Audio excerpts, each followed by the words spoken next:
Hello? Hi, hi, hi. Welcome in, everybody. Hello.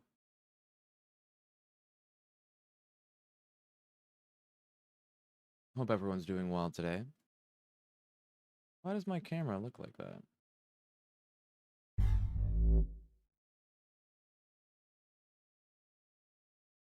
There's like...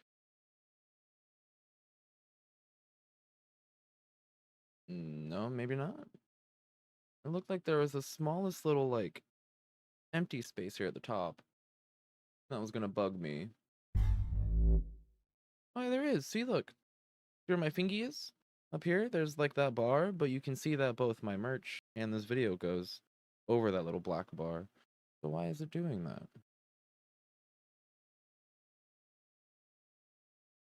There we go.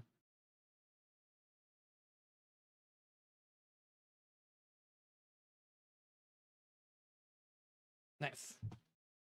Ugh.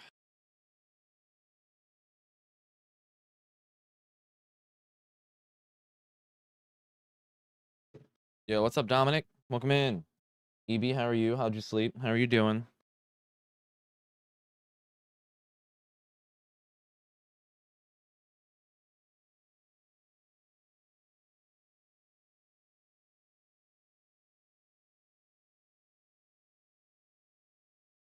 My my thing that I use for my headphones, this thing, where is it? This thing? I plug my headphones into this to extend the length of them so I can actually sit here comfortably and use them. Otherwise, they're too short. These guys, they're too short to plug into my computer.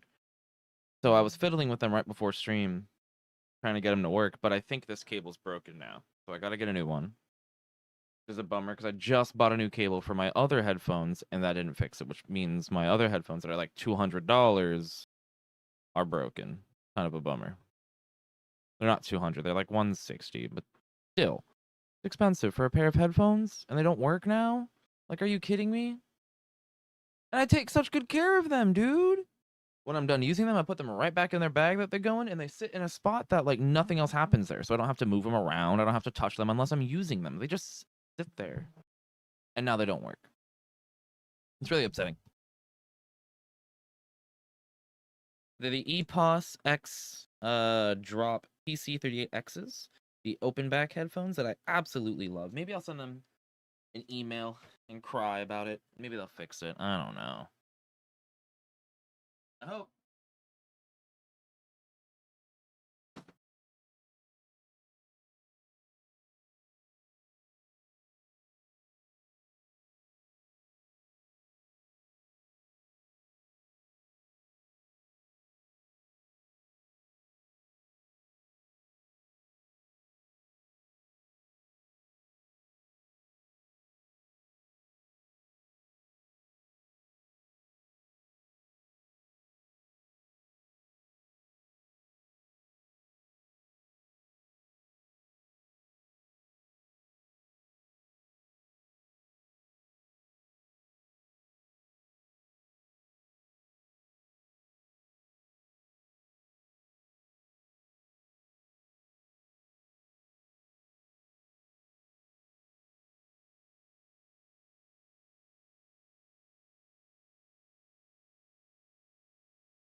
Sorry. I had to go take care. What are words? I had to go take care of something really quick. I thought I heard a noise. Then I remembered I had to go do something. But hi, I'm back. Fix my hair real quick. Oh. Hope everyone's doing well today.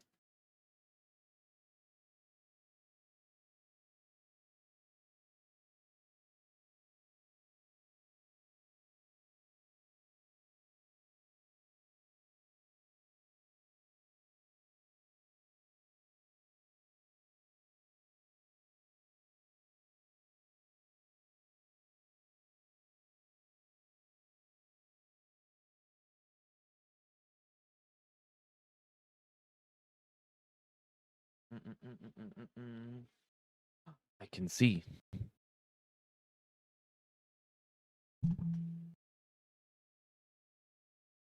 I'm excited for today. I'm going to be painting. You can see it up here. I'm going to be painting the lighter sleeves. I have 20 lighter sleeves that I will be making specifically for like an art series that I'm doing.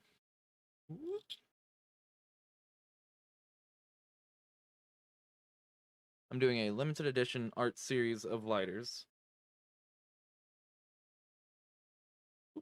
No, I was listening to that. Oh well. But they're turning out great so far. Like, look at this. Check this out, right? Look at this one. One's like a blue and a pink one.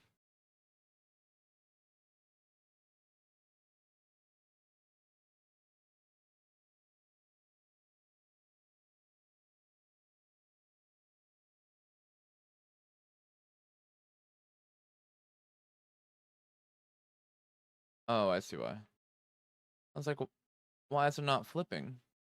There we go. No, I can actually. Okay. Check it out. Yo mama, yo mama, yo mama, yo mama this and yo mama that. This is the one that I'm currently using. Where is it? Yo mama. Where is it at? Hold up. Sorry, I have so much stuff going on right now around here that I have no idea where my stuff's at.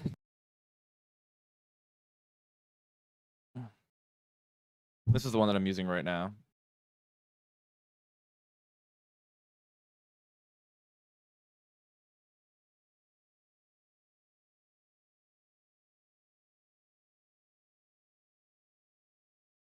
I like how they're coming along. And this is just the plain one with no art on it. These will also be available on my website. But plain. I'm making 20 art lighters and the rest will just be plain. Yo mama.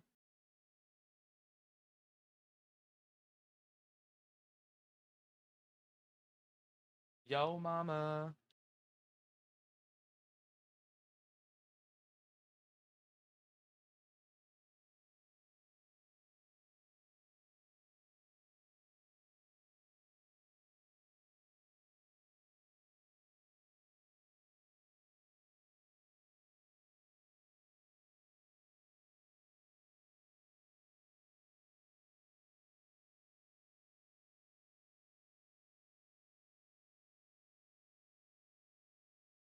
Who wants to sesh first though? We have to, right? I'm gonna be honest with you guys. Today is gonna be a very relaxed stream, a laid back. We're kind of just kicking it and doing some art. Letting you know now. That's the plan.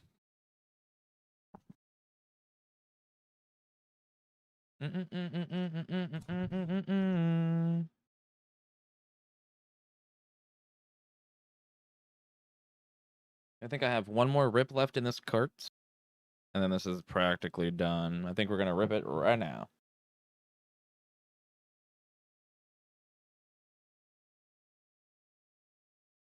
Cheers, guys.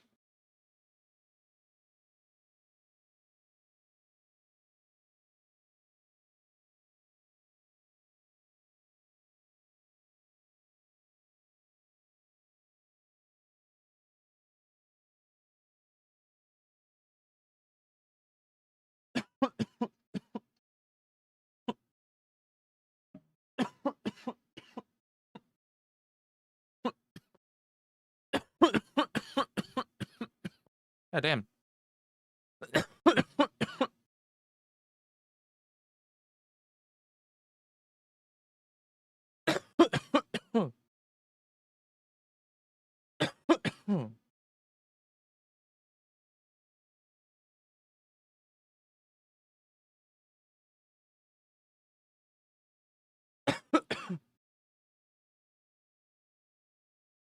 Nope, don't get. I went onto Instagram so I could post my "Hey, I'm live, come hang out with me" thing, and I got immediately sucked into shit. So easy. Ugh.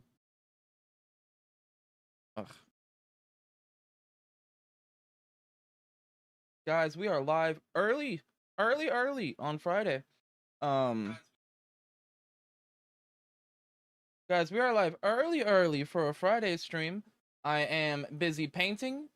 We got lots of things to paint, lots of things to do.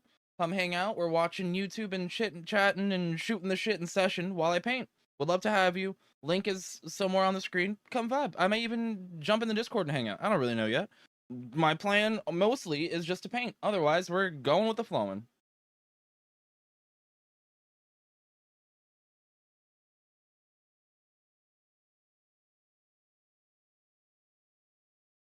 Ooh.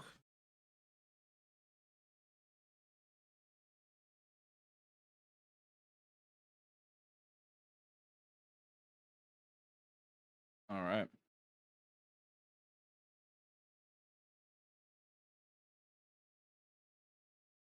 Dominic, what you getting up to today? EB, what are your plans other than work?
Nope, I'm not gonna get distracted with my phone.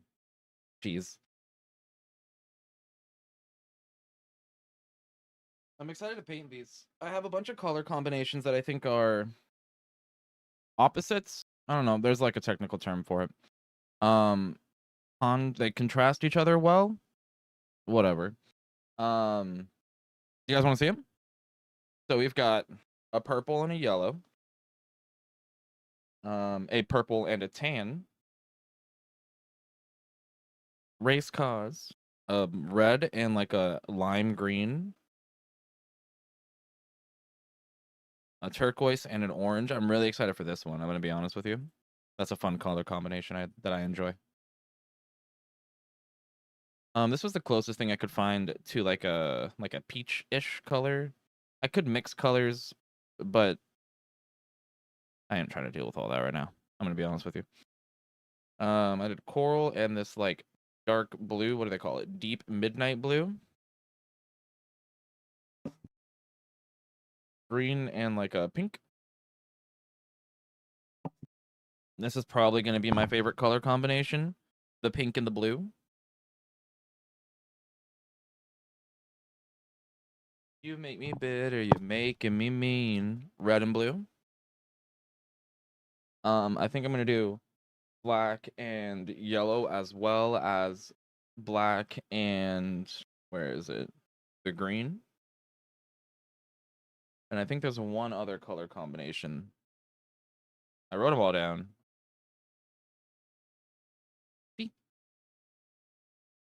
Um,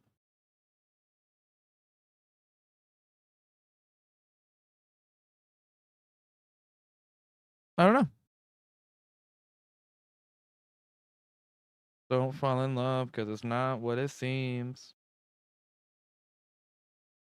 You make me bitter, you're making me mean. Now you on my hit list.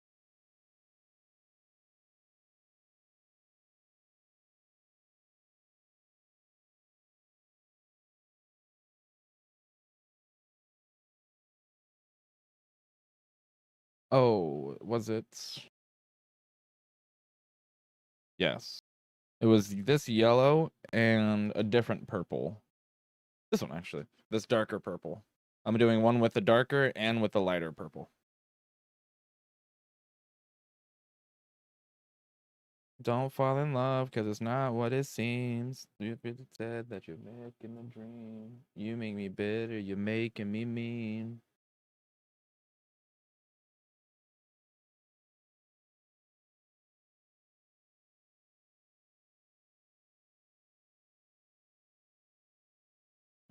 Mm.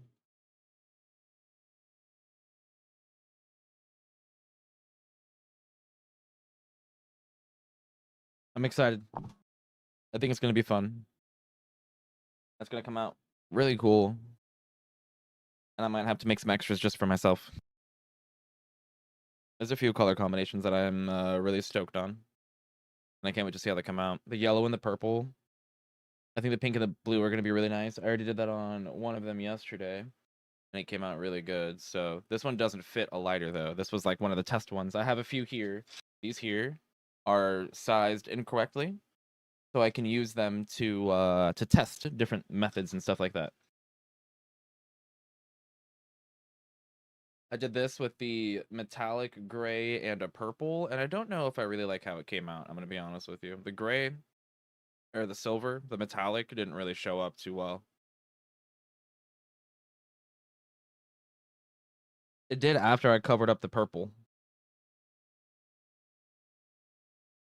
But what I wanted to do wasn't going to work out, I guess. I wanted to do purple in the leaves and then do a silver wash, but the silver doesn't show up too well unless I put a different color beneath it, and I don't want to do that. I don't know. Whatever. This green one is just really clean.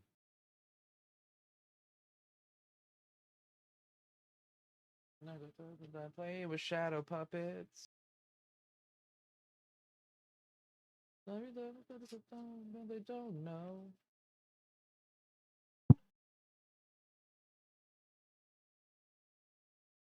Don't know. Don't stay. Don't take the myself. Don't go away.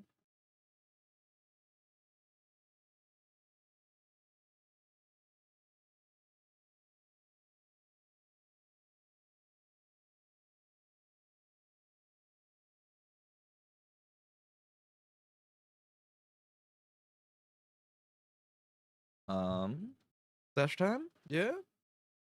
Did I make my post in Discord? I don't think I did. No, I didn't. Oh, what did I just do? My goodness. I hit a hotkey that I don't think I've ever hit before. That was weird.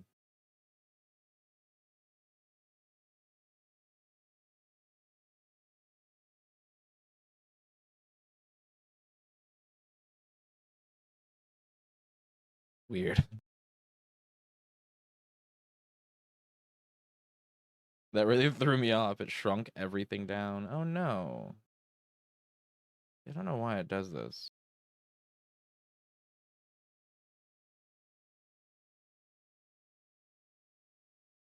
And then bop bop.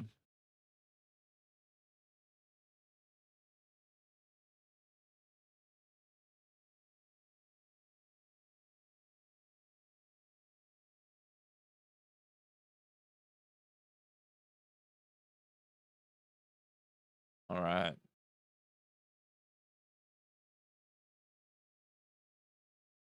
That's all mine. Whoa. They changed the category picture for art. Check this out.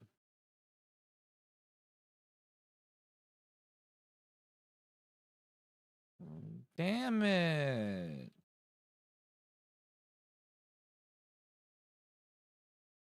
Look at that. They changed it.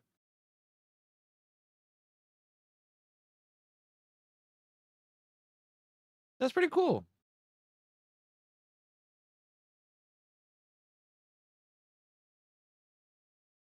So you can see it kind of here. It used to be something different. This right here, see it? It used to be like a rectangle with this on it, but now it's this. I do like the new icon. Oh, here it is. Yeah. Oh, see, when you blow it up, it looks really cool.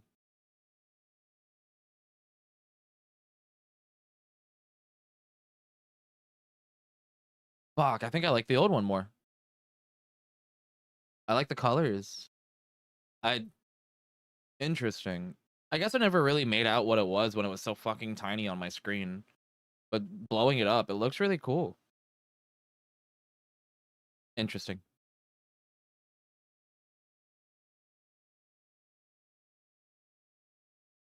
Yeah. I don't think I'm as hyped as I was initially. At first I thought it was really cool, but now maybe not so much. Oh well. A lot of people painting or drawing, I mean,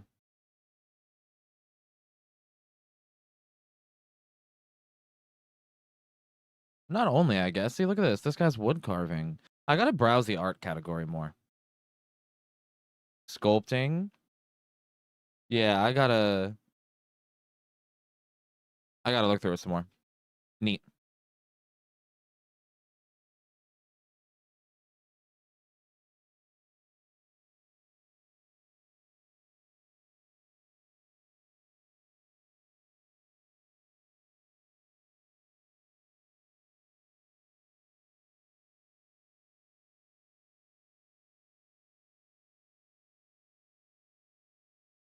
Is this just a printer cam? And they're one of the highest viewed creators in the art category?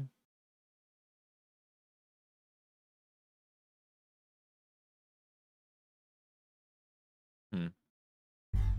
Interesting. Oh. Oh. Big stretch.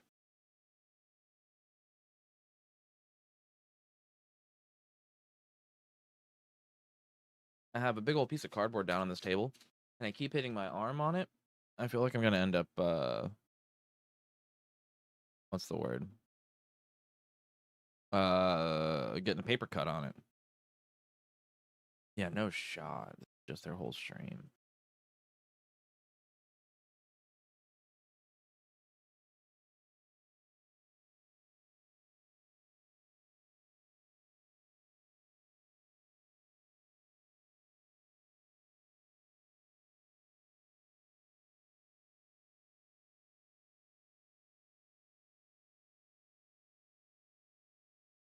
Huh. Interesting. They're not just a printer cam, like I initially had thought.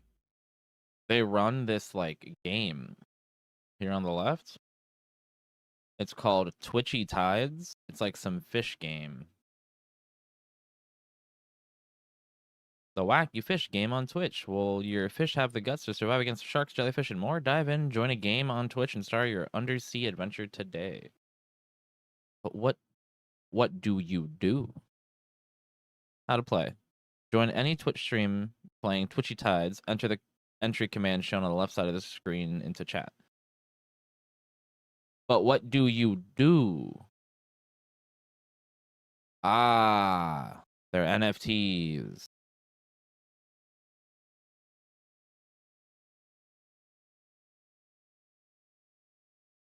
Okay.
Yo, Vitamin, I appreciate you, brother. Thank you for the alert, homie. Hope you're having a good day.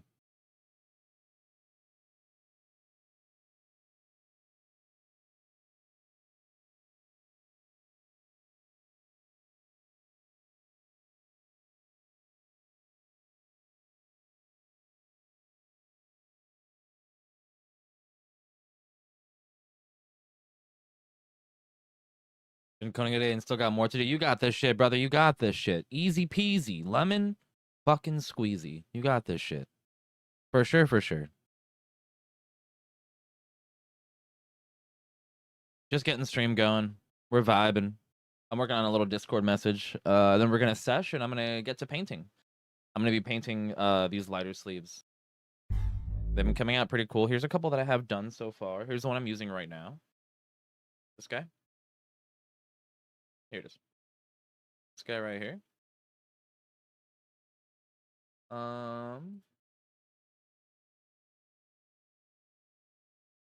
There we go. Look at that.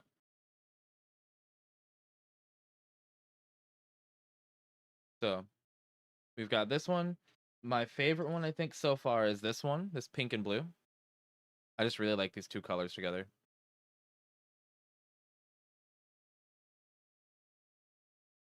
And then I did a silver and purple one last night while doing like the test colors. My demo is right here next to me. What's up, Jersey? Welcome in. I did a silver and purple one, and it didn't turn out how I envisioned. So I don't think I'm going to use the silver again. The silver was really hard to see without a base coat under it, and I don't want a base coat under it. That's the problem. But yeah, man. They've been coming out pretty cool. I'm working on a series of 20 art lighters. Limited edition, you know, each one's going to be different. And yeah, they'll be going up on the website. Jersey, what you getting up to today, man? Hope you're doing great.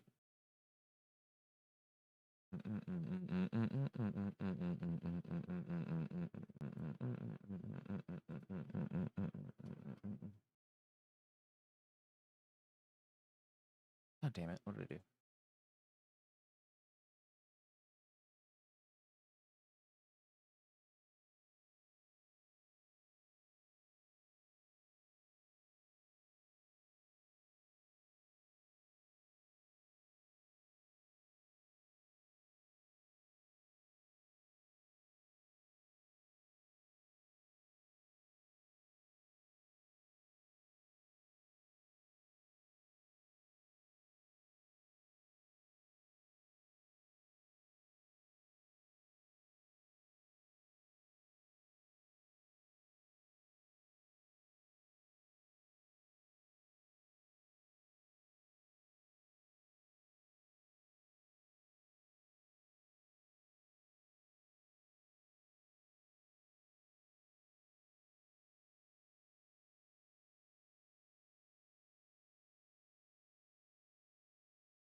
Oh, dude, so this song, I don't know who this person is at all. I've never heard their music prior to this. Thank you, Vitamin. Um, I got on a bus and the bus driver was jamming out. So I paused my music so I could listen to what they were listening to. And it was this song. And it was a vibe. So I was like, you know what? It's gotta go on the playlist. You're vibing right now? Hell yeah, Jersey.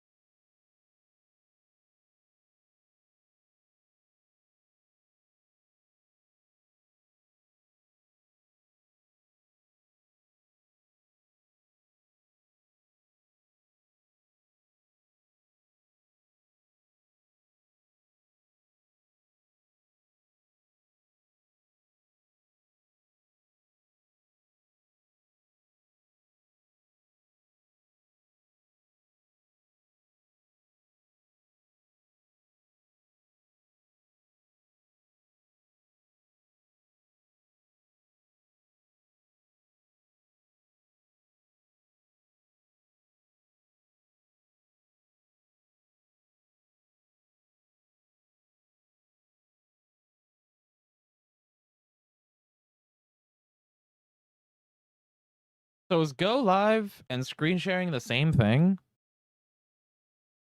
within Discord? What's up, Mike? Meek Mike Mook, welcome in. Hope you're having a good day.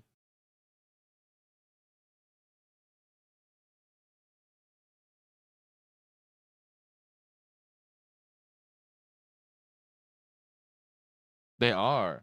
They are the same thing. So that means that we get higher quality stream shares because of the server boosts as well.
All right.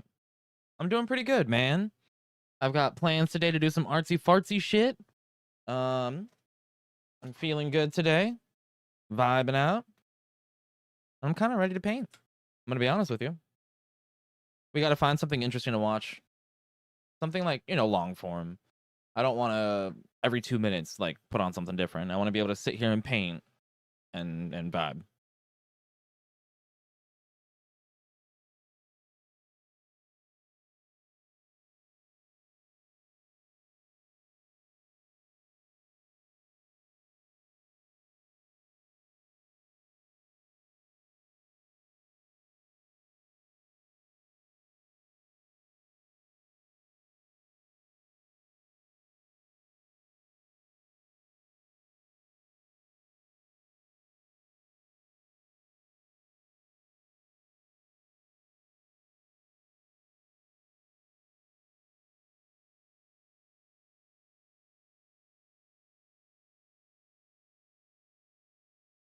All right, there we go. Done with the post.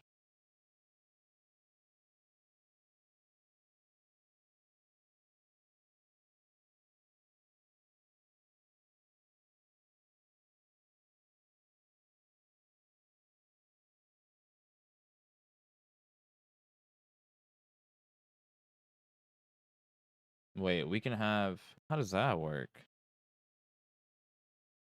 Hold on.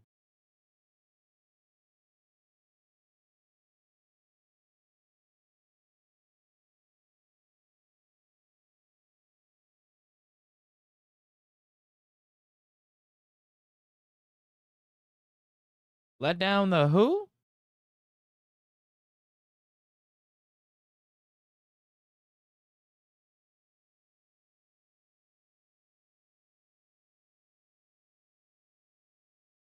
This shit ain't over till it's over.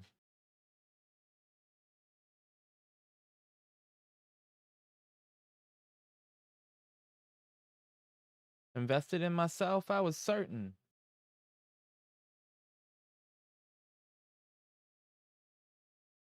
So?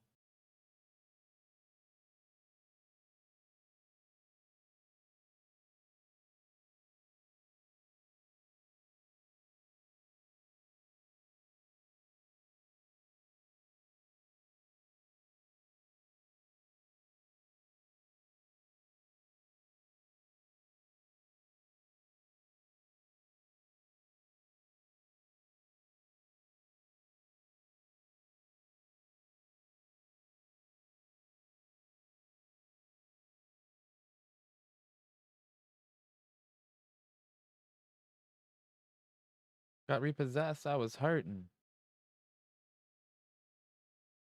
Invested in myself, I was certain.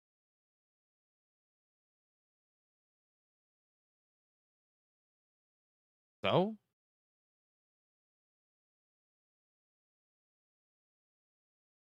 Dang, we have had 430 people use the invite code for Discord that no longer is active. Is it? Discord.gg.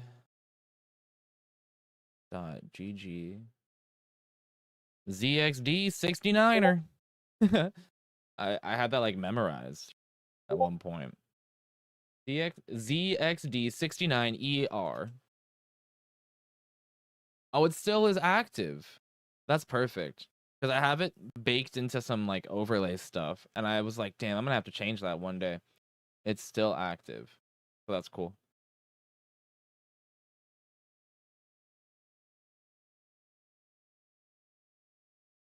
Fuck you too at that sign.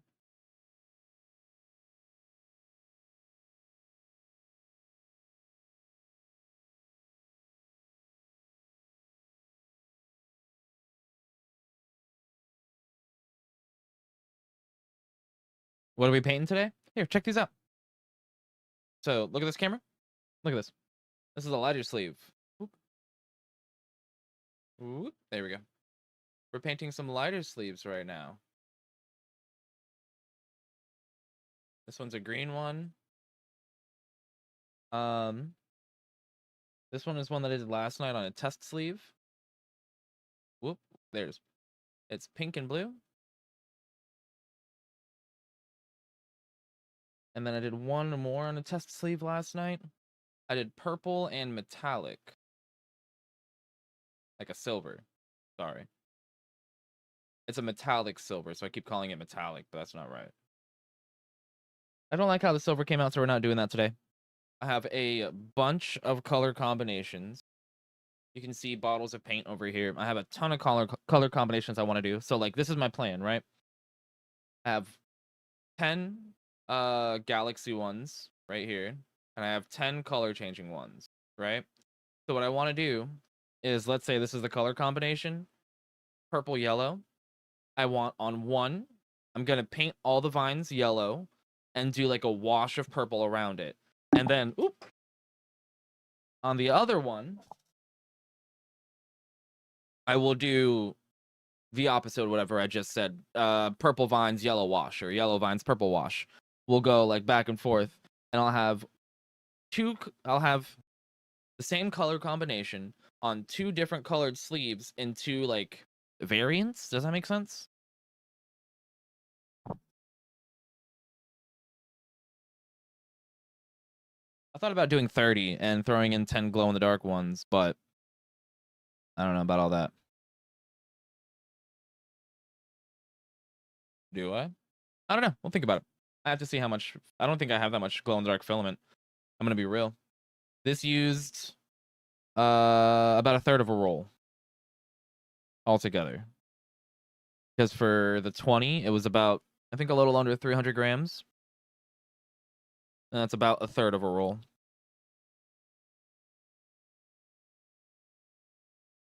I broke my light today, so that's fun. This light right here. I broke the little, like, hold shoe that goes on the bottom that fits on things. A bit of a bummer because it was really fucking handy. So now I'm gonna have to figure something else out. Whatever.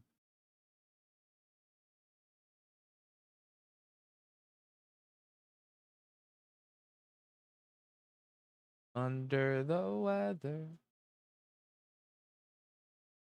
Not me. I only smoke to feel bad. Speaking of which, you guys want to smoke? I don't know why I do that.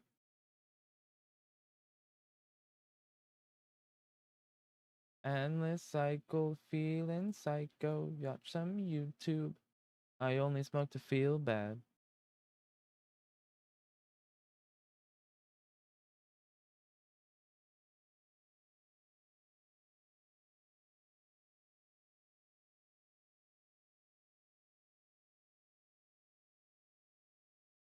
Push yourself, but don't worry about reaching a number. True, true. But maybe we do it. Maybe we do 10 of them.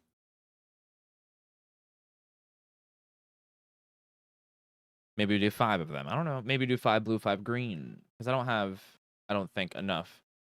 We're gonna go find out. I only smoke to feel bad.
Okay, no, I do not. I do not have an F. That should work. I don't know why it's not.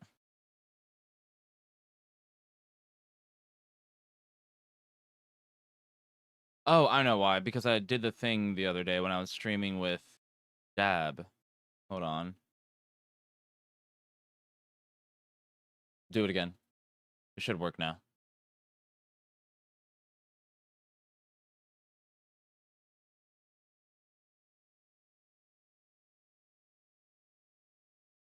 Nice.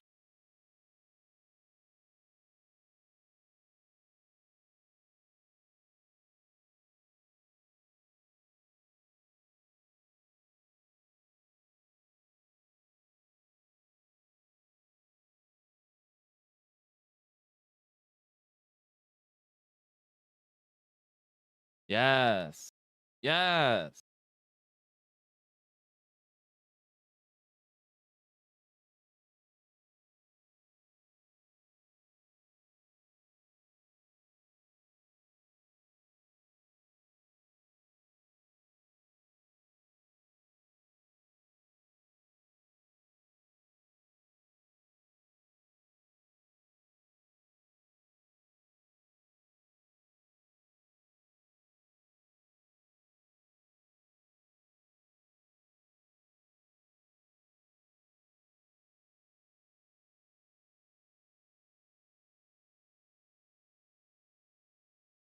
Homie Jose, what's up, dude?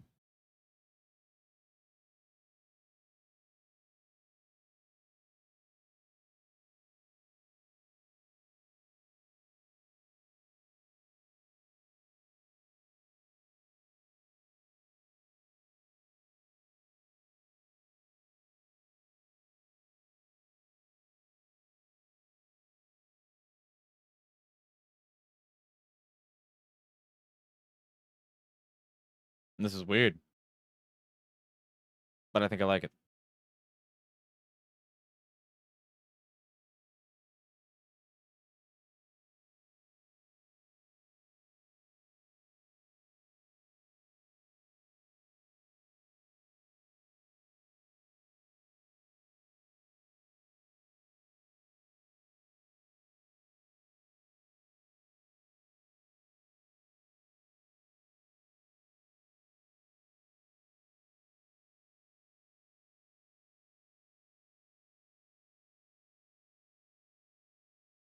That is such a cool looking thing. But I bet you it's so expensive. Look at this. I really want to be able to reuse my filament, but this is going to be so expensive. I mean, just looking at simpler solutions are expensive.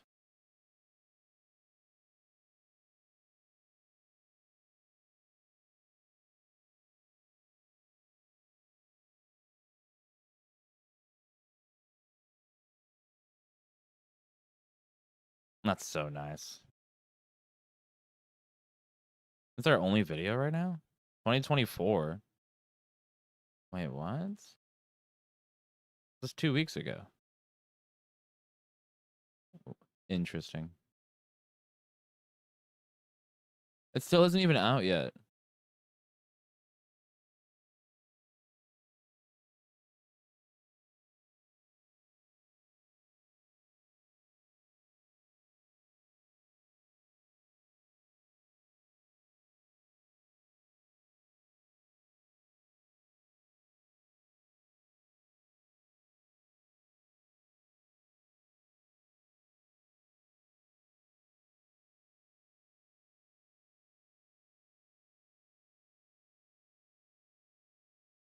Whoa, whoa, whoa, whoa, whoa. Who is this? I don't know who this is. All right, let me get off Instagram.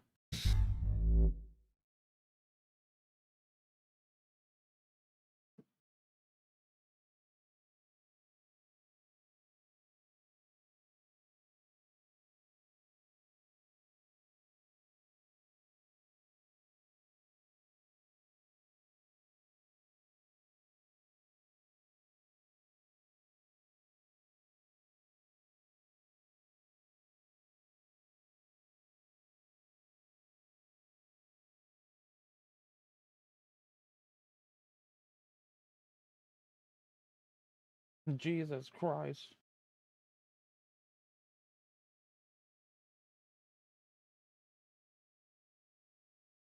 Let's see. Samson's barking at the Xfinity people across the streets. Oh, I know this guy. This is that one Instagram guy. I initially saw him on Instagram making a little video. He was sitting in like the driver's seat or something. Let's see if I can find it. Do we know what happens if a playlist is linked? Does it link each song? I don't believe it works.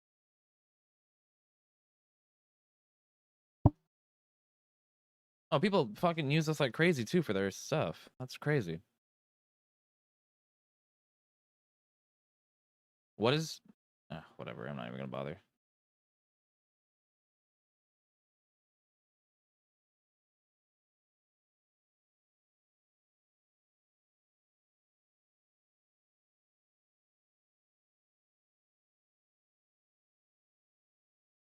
Yeah, yep, I was right. Same guy. This guy.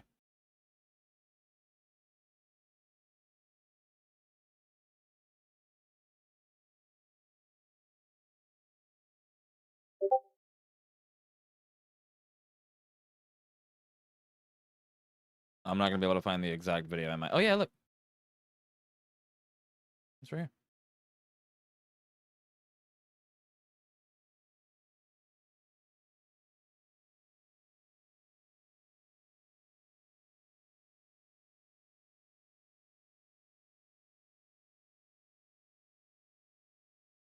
Yeah. Interesting. I don't think I've ever heard his music outside of Instagram. I guess, you know, videos of like people doing the I don't know how I did it, I just did it, it was hard. That part.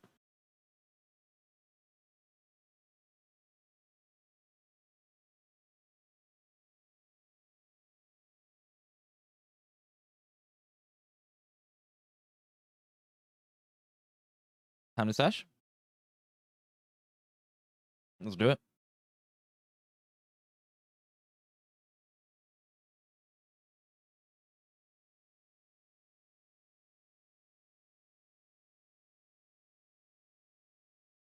Looking like my mom. Everybody want to know what Dochi would do if she didn't win.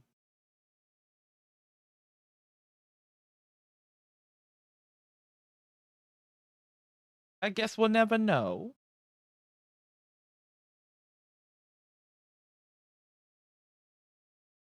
Dochi went pop. That guy and Sophie Hunter have a nice song together. Can you request it? I like Sophie Hunter's sound,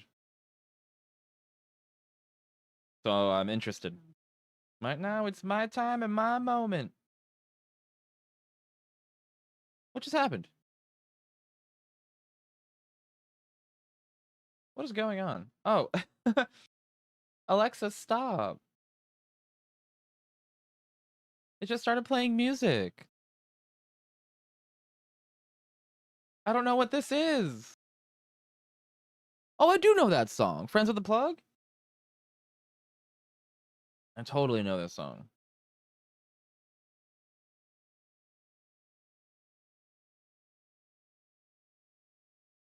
The Friends with the Plug.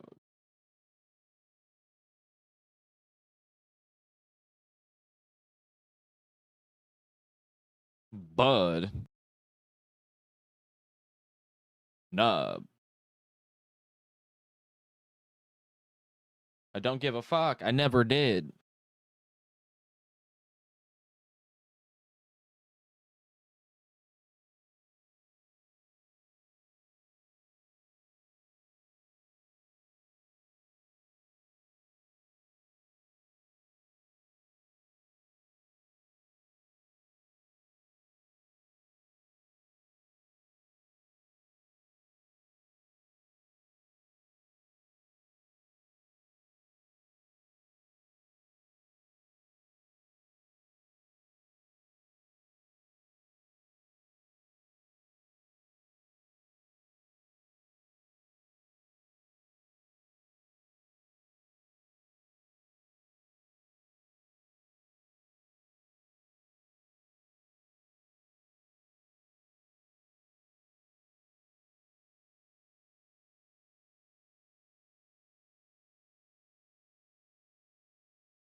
Hey, there you go, vitamin.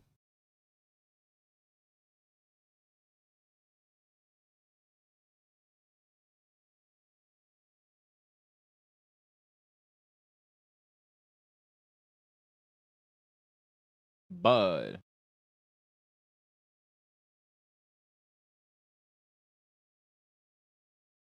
I never did.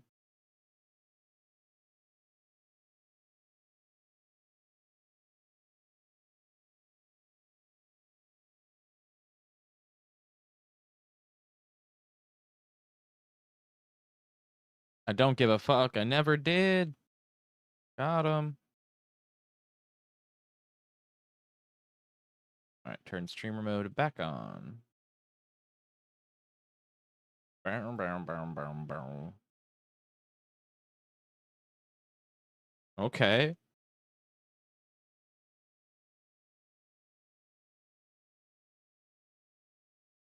Okay.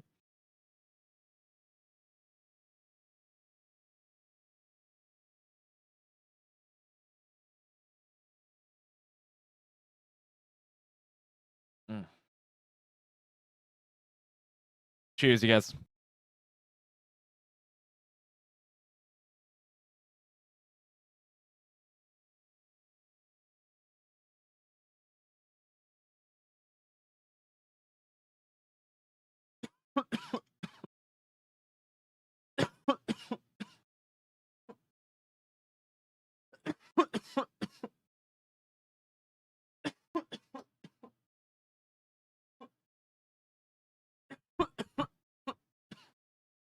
Goddamn. That was weird. I said goddamn because of the hit. And the guy said goddamn in the song at the same time.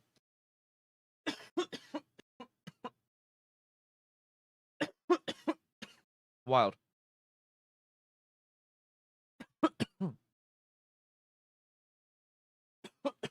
Yesterday we watched a couple movies in the Discord. Just a couple impromptu movie night things. If you guys want to join next time, make sure you're in the Discord. We watched 28 Weeks Later and Evil Dead Rise. And we may be doing that more often. So if you guys want to make it for the impromptu movie nights, the impromptu TV sessions, make sure you're in the Discord. I'm gonna start doing that more when I have like desk work and stuff to do. Ooh, like we're live early today because I have all these things to paint. Speaking of which, we've been here almost an hour. An hour now. I gotta get painting.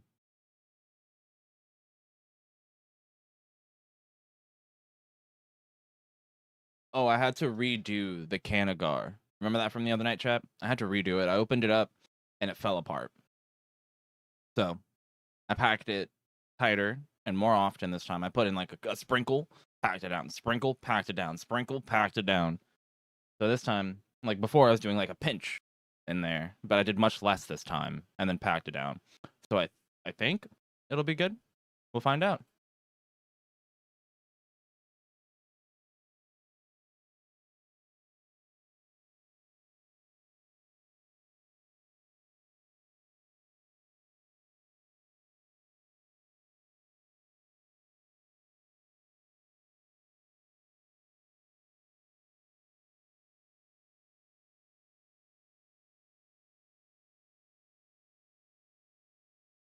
Okay. Okay.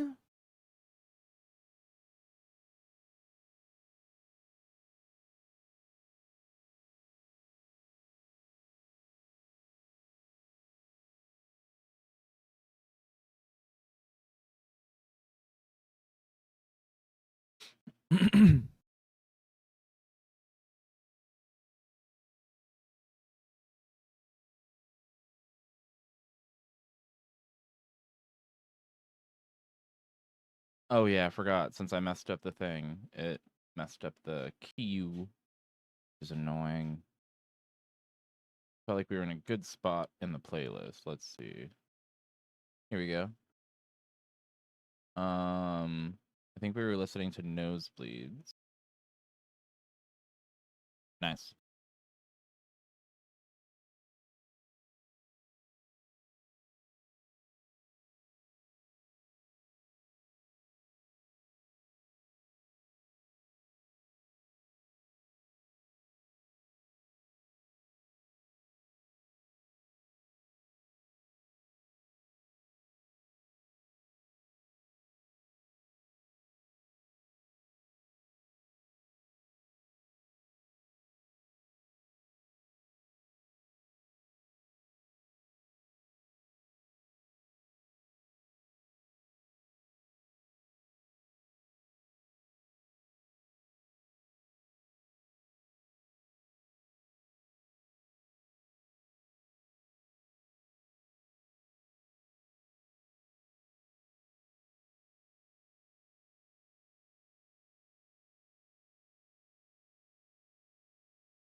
Hi.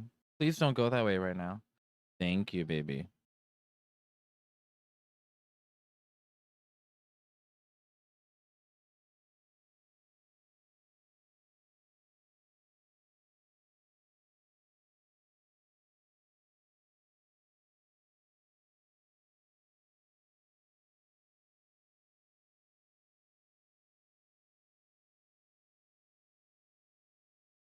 Okay, bye, cat.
Mm.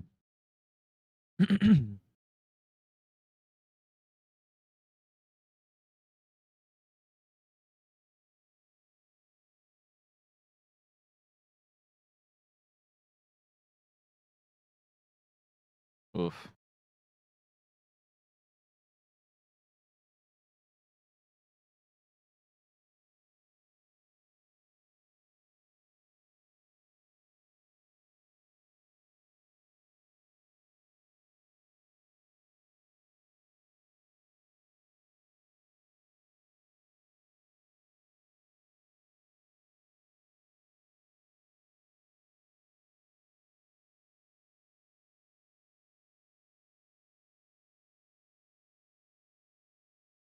Yo, what's up, Dad? Welcome in, brother. Aki! Yo, what the fuck is up, dude? Hope you guys are doing great tonight. Today, it's daytime.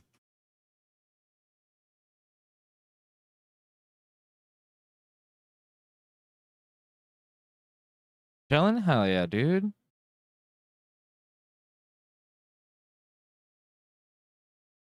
I just wanna rage, rage, rage.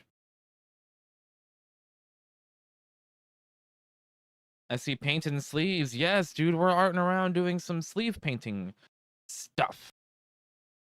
So last night, while sound good, brother. Sounds good. Thanks for sitting through. Initial decided to just relax today. Hell yeah, man. When's the last time you just had a relaxed day?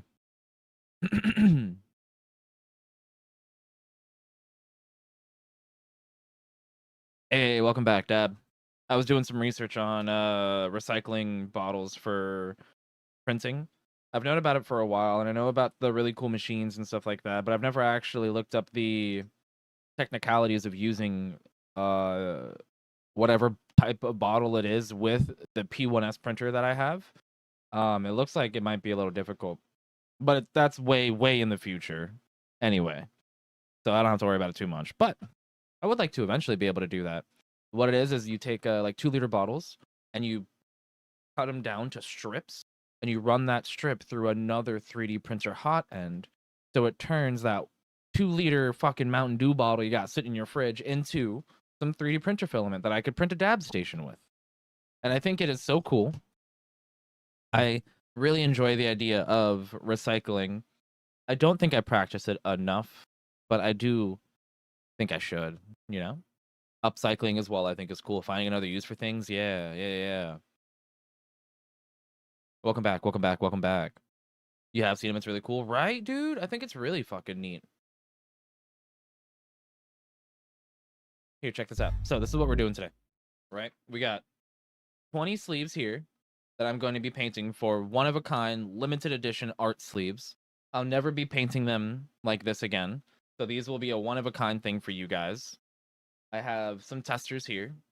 Last night, I did a couple tests, and I have one that I am actually super happy with that fits a lighter that I've been using. So this is what I got going on, right? Right now, I have this green guy. It is on the Purple Galaxy filament, so it's on this. Sorry, I have a hard time with this camera for some reason. It's on this filament. You can see it's like kind of sparkly. But it's green. Boop, there it is.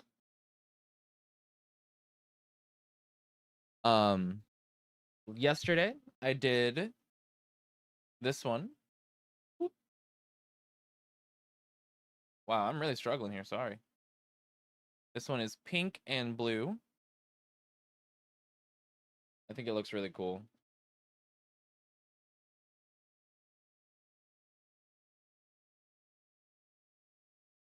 I like this part here where they like kind of match each other.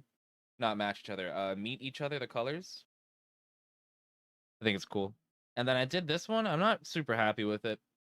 This one was like a silver and purple. The silver didn't really look good as a base layer. It needed to go on top of something else. So I did a little bit of purple on the bottom and then a layer of silver, and I don't really like how it looks. It didn't come out how I had envisioned, you know?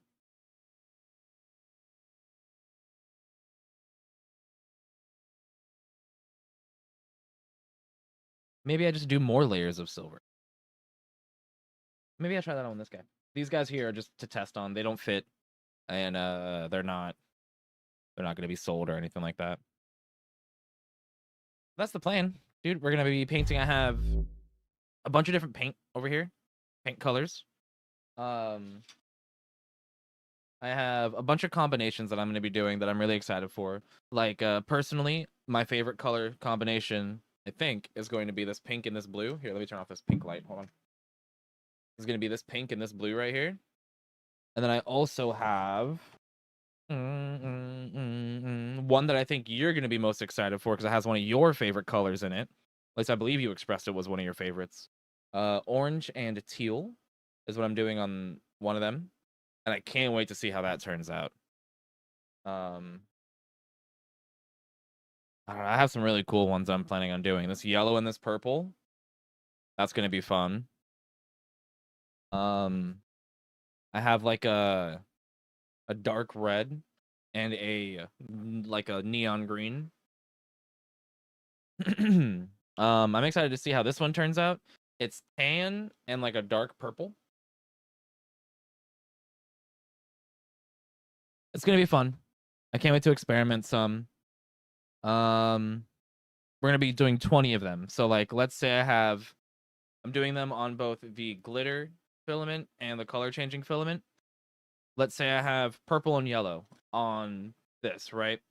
One color changing sleeve will get purple leaves and a yellow wash.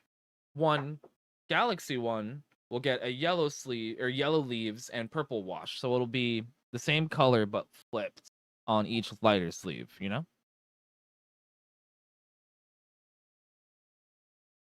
And there will be 20 of them for you guys to buy. They'll all be numbered somehow. I haven't figured out how I'm going to do that. I think I'll write the number on the bottom. On the inside? That could be fun, but how the fuck would I do that? I have to write the number 20 somehow? Use a Sharpie, maybe? I don't know. Figure that one. New lighter sleeves. Yes, me. Yes. What's up, dude? Welcome in. So I actually have not just new lighter sleeves coming out. These guys here, they're going to be coming out for everybody. I mean, they all are coming out for everybody, right? But I just have like the regular lighter sleeves. They're going to go on a clipper. I also have a limited edition set of 20 lighter sleeves that will be painted, hand painted by me, numbered, and I will never be painting them again like this. So keep your eyes peeled. That'll be coming out soon to the site. I mean, what you getting up to today? How are you doing? Thank you, Dad. I'm stoked on him. I hope I can make you proud with my painting skills. I'm really excited for it, Smee. This pink and blue one came out really nice too. Look at this, look at this, look at this. Look at that. Like, what?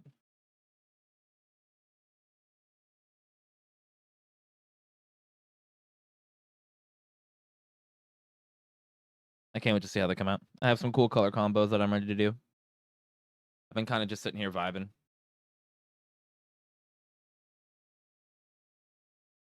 Are you leaving the color in the print lines on some? The color in the print, because it looks cool on a few you showed me. The color in the print lines.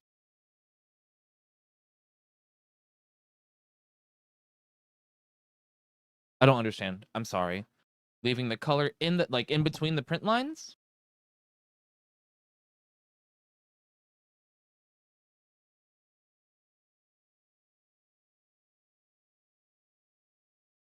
Yes. The color is going to be staying. I'm not doing, this is kind of like how I envision them coming out, is like this. Or like that pink one. It is going to stay within the print lines. I'm not planning on smoothing them out or anything. I like that it highlights the print lines because you know you're buying something 3D printed. I think it's cool. As a fan of 3D printing stuff, I think it's cool. About to go get some vaccines before I travel out of the US for the first time. Really? Where are you going, Smee? What? What? What? That's gonna be so fun.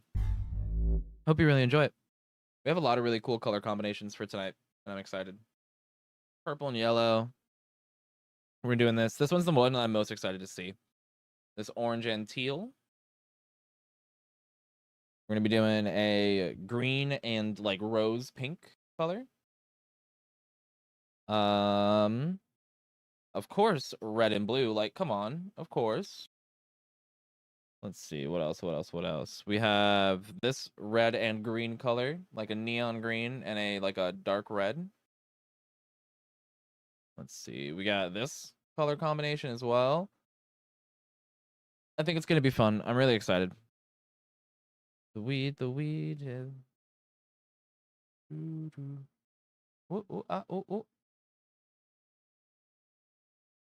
And then there's gonna be this neon green and this black as well. Where is it? Here we go. This neon green and this black as well. I'm really excited.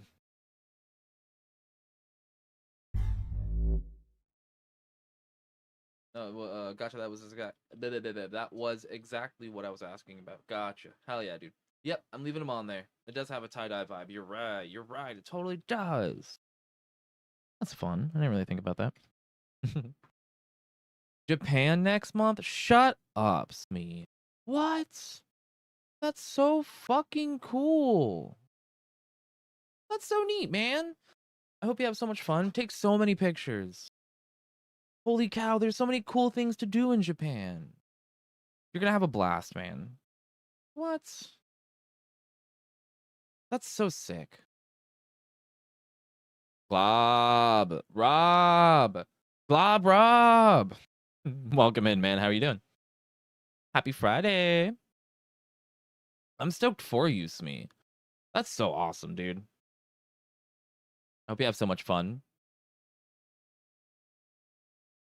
Please eat all the food. For real. Yes. Are you gonna stream it at any point? You should definitely. I mean, if you're able to, find time at some point. Maybe do like a little stream. I think that'd be really cool. Even like a little 30-minute fucking walk around with Smee, hang out.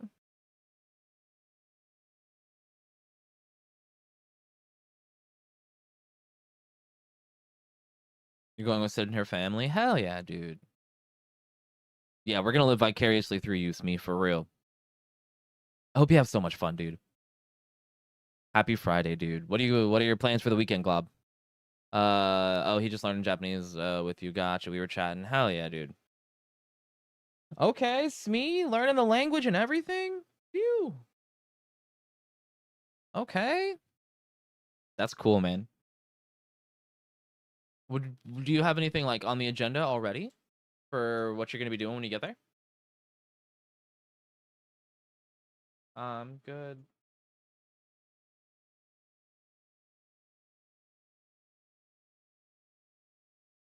Cheers, guys.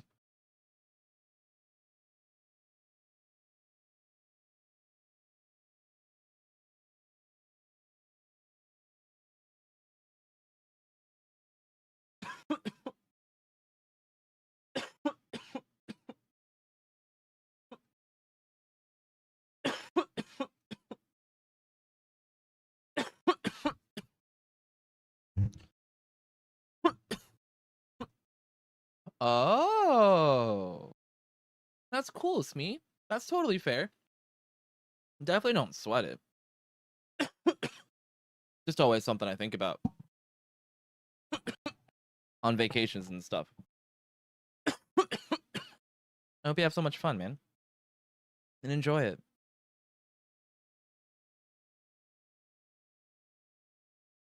I can't wait to hear your stories. You guys are gonna have so many cool stories.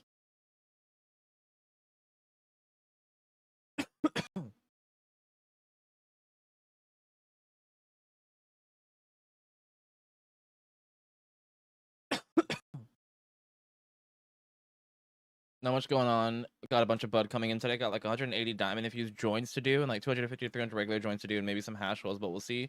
Damn. For what? That's awesome, man. What are your plans? Can I come over and hang out? Shit.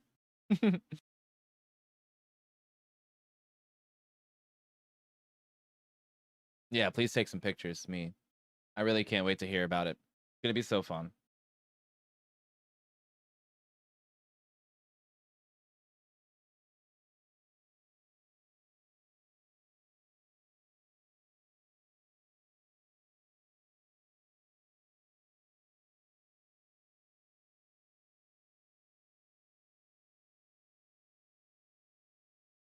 Heepy. Everyone come on by. We got enough for all. All right, I'm on the way. Fucking stream. Have a good day. Or good day. I'll see you all tomorrow. I'm going to go over to Big Glob Rob's place and we're going to go vibe and sesh. So I'll see you guys later. Imagine, dude.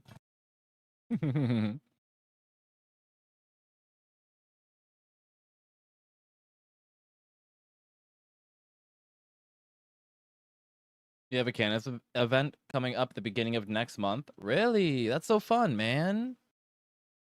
I hope you have a blast. We went to a couple of them on 420 and that was cool. But it was not very weed-y. That was the only problem. It was like a... I don't know. It was just like an event. It was not very weed-y for a 420 event. Yo, cheers me. Which was kind of lame, I'm gonna be real with you.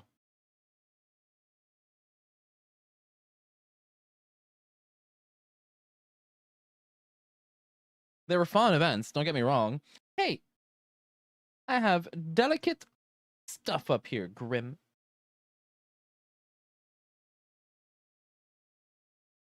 She's just up on my desk.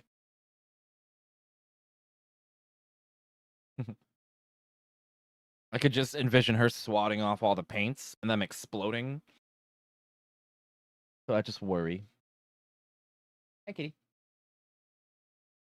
Kitty butt.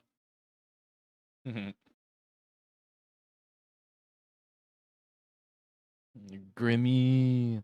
Hi, baby. Yeah, meow to you too. Meow to you too. You kitty. Yeah? What's up? What? Come here. No? Alright. Just over here mowing at me.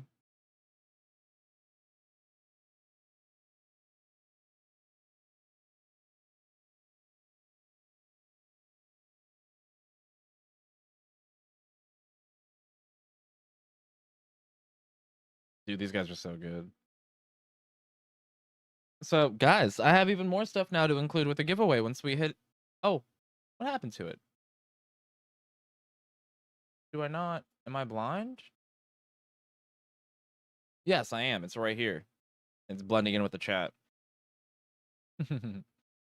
But we have a giveaway once we hit 100 subs, guys. I'll be giving away a dab station. I'll be giving away some 3D printed lighter sleeves and throwing a bunch of extra stuff inside the package as well. Not just 3D printed stuff, but like, I don't know. I have so many extra papers and like fun little weed bits and just extra things that I get from companies that I'm never gonna use all of. So give it away to you guys.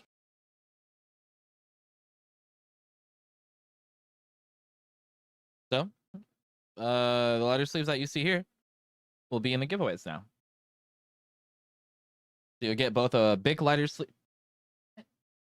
You'll get both a big lighter sleeve and a clipper lighter. I don't know if I said that, but these are for clipper lighters. These guys.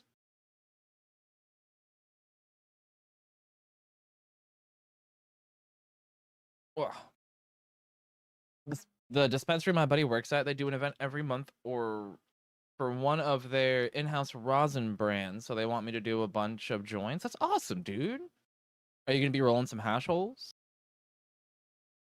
Oh, you said, but maybe some hash holes. We'll see. Okay. Oh, I was gonna say that'd be fitting for the rosin brand, dude. You should contact them and be like, look, they want me to do all this. You guys want to throw in some of your rosin for some hash holes? That'd be cool. I'm sure they'd be interested.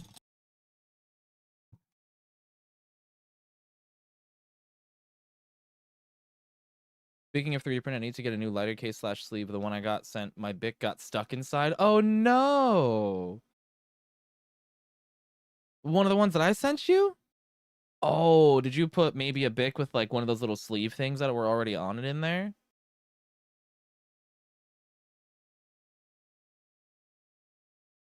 Hi, kitty cat.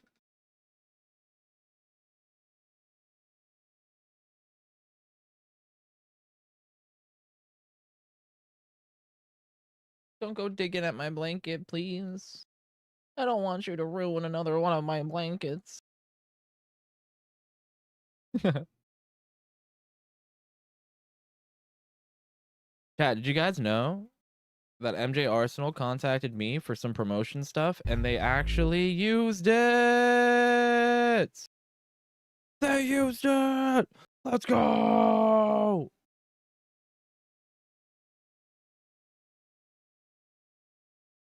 Check it out. I'll tell you guys all the clips that are mine. This is my clip right here. That's my bike. That's my hand. This is me still. Still me. Still me. That's me. That's me. And then Golf Man. Beach hands. Forest hands. Golf.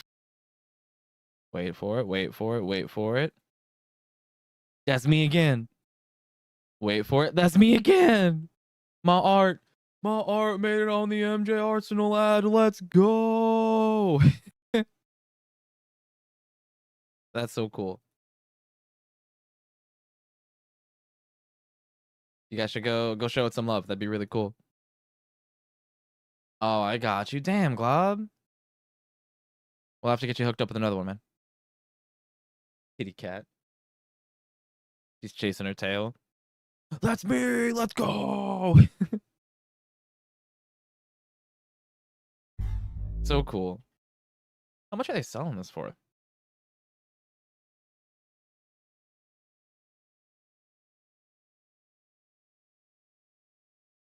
$60. That's not bad. It's good. It's good quality. And it's like a really nice dugout. I was just gonna get a little wooden guy, but I'm glad I got this instead. So hell yeah. Shout out MJ Arsenal. If you guys end up picking up one of your own, make sure you use code GAVS.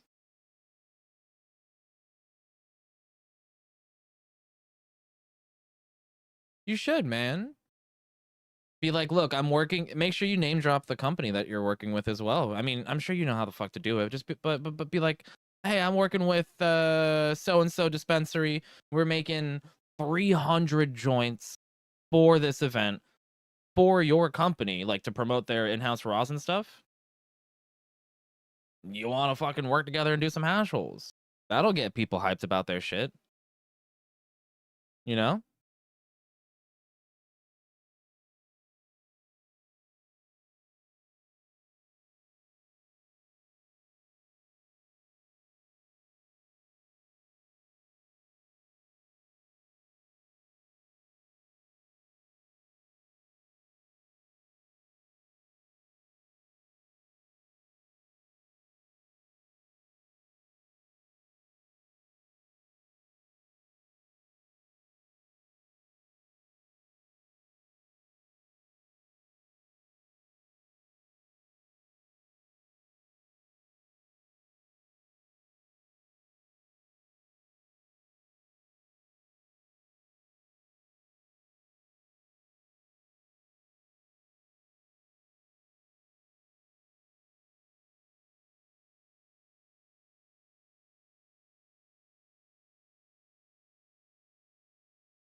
Oh, this is a good song too. I need to get to painting. I keep getting distracted with like everything.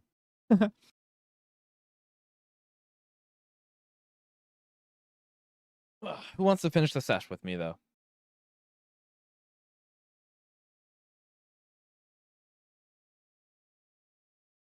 Do you guys have any color combos that you would like to see?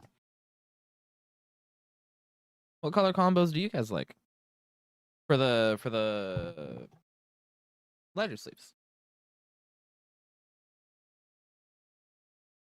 All right, I'm packing up a freshie.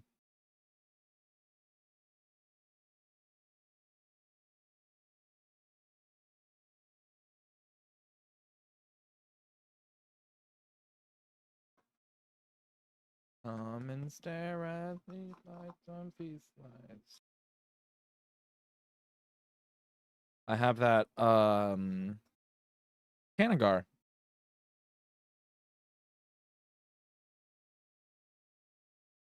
I had to re-roll it last night.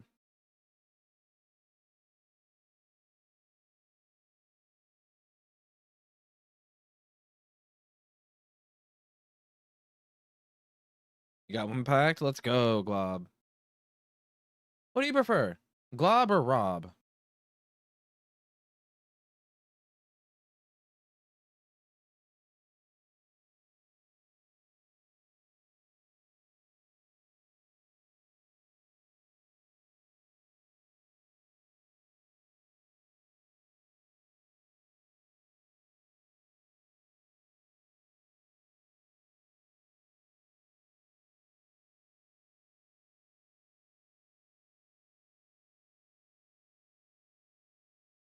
I've been using a hemp wick for the past 2 weeks. Want to get a ball vape to try out the no combustion method.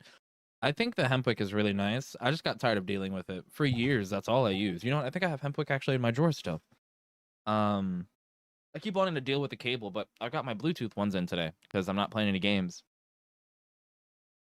It's actually really nice. I love the wireless ones, but I don't love that the batteries will eventually like shit themselves. I'll have to just get a new pair. People call me Glob Rob, Globby Robbie. I'm gonna call you Globby Robbie from now on.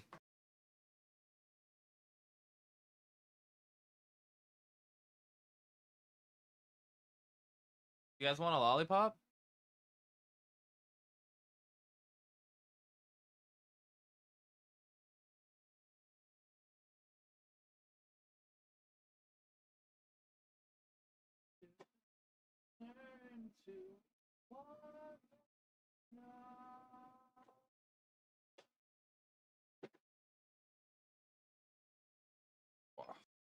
This is what I mean by I just get sent shit. Like I have so many of these guys as well from Hemper.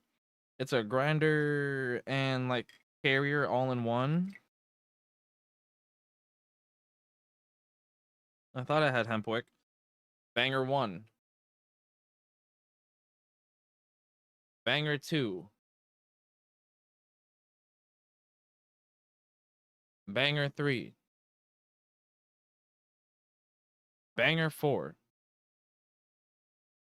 Banger 5. Oh, old lighter sleeve that I never ended up officially putting out. It's a big lighter sleeve that has my flower on one side, and then on the back it has a vine going down the back, but it's like out from the lighter sleeve instead of indented. It's like, what's the word? Embossed, maybe? Where it's coming up. You can feel it. That's cool. Hempwick. Aha. See, this is my hempwick container. A little bamboo guy. You little cork, and you take it off and you just shove a bunch of hempwick inside of it.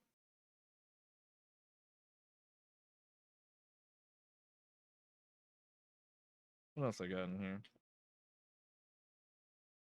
Bunch of random bullshit.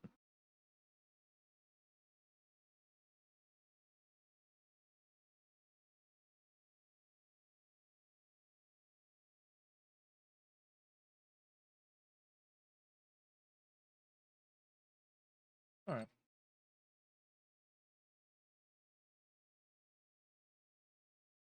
I think one of these, yeah, this nail right here has a tiny pinhole on the bottom of it. It didn't when I first got it, which is crazy. I've never had that happen to me before.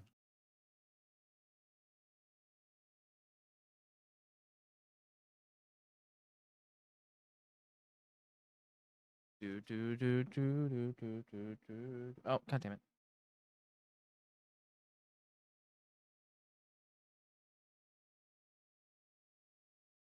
All right, we're gonna rip it with some hempwick.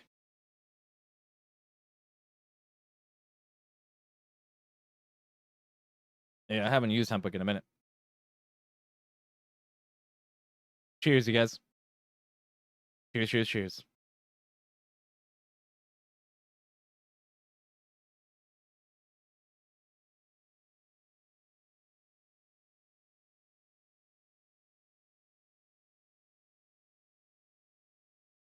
It does taste so good.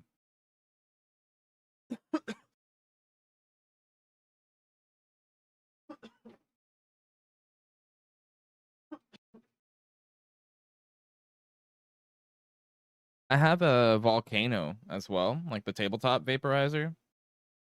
I just don't use it. It's so cumbersome. And I don't have a place where I can like set it up and leave it. So I do want to get into painting pretty soon here, chat. I'm gonna be honest with you. If I don't see your message at first, I'm sorry. I'm painting. That's why I wanted to kind of vibe with you guys for a while first, in case I am a little like not talkative while painting.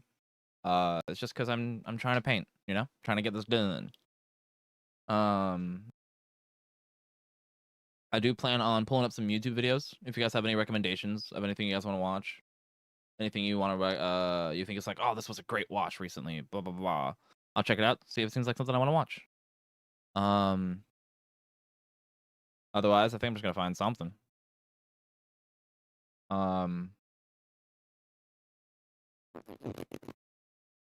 Yeah, I don't know. I appreciate you guys.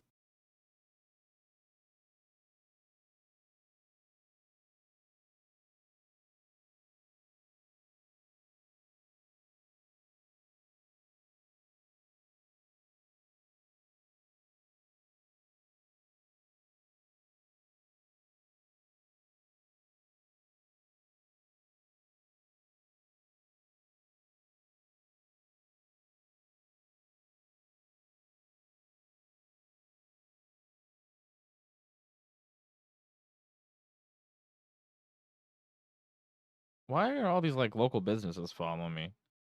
I mean, no complaints. It's just, and they're both like new businesses too.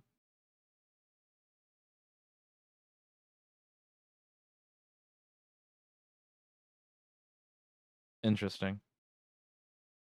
Maybe they're the same person.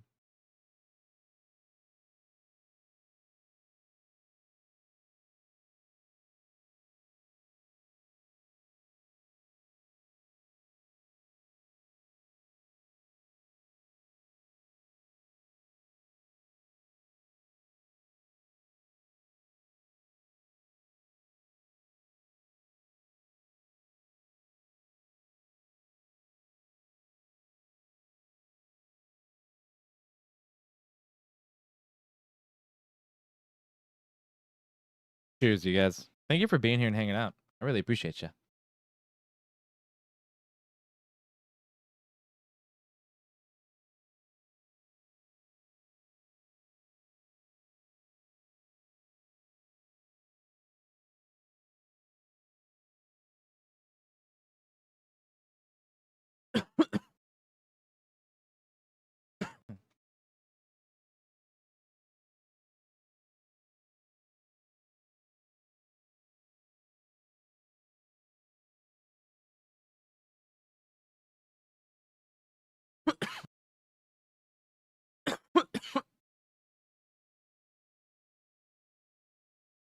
Build up the monumentum, bring up the monumentum, break it down.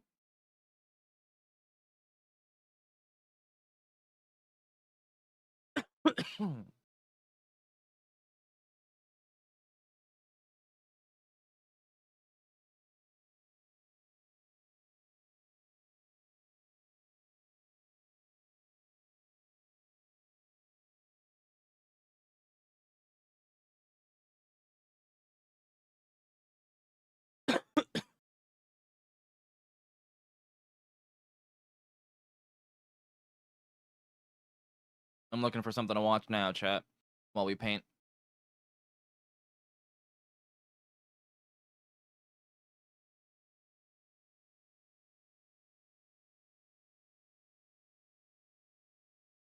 Weird. What's up, Coda? Welcome in, brother. How you doing?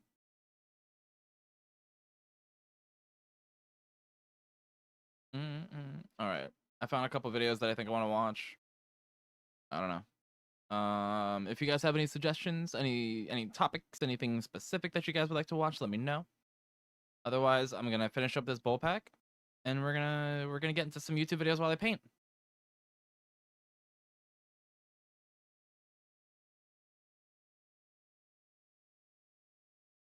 Coda, what you got planned today, man? We're doing some painting. I'm painting lighter sleeves. I'm making some one-of-a-kind painted lighter sleeves to sell on my site that are these clipper lighter sleeves. It's gonna be fun. They came out pretty nice. Here's a pink and blue one that I really like. Here, check it out. I just can't use it because this one doesn't fit a lighter. These were my practice ones that didn't fit, so I practiced painting on them. Came out pretty nice.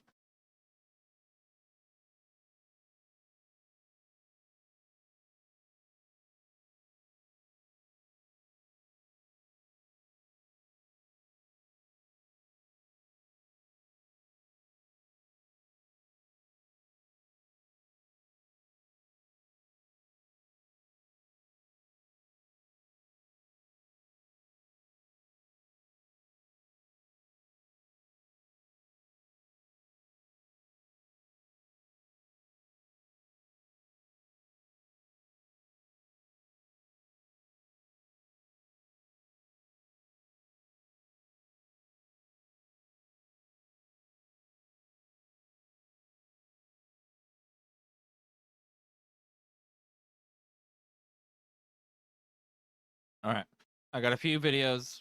I don't know how much of them we'll watch. I'm the worst person to watch videos with. Sometimes I feel like if I get bored with it, I'm out. I just don't. I don't care to finish it. Like if it's a fucking like a 30-minute long video and 10 minutes in, I'm like, I'm bored of this. I'm out. I don't want to finish it. I don't care to. You know what I mean?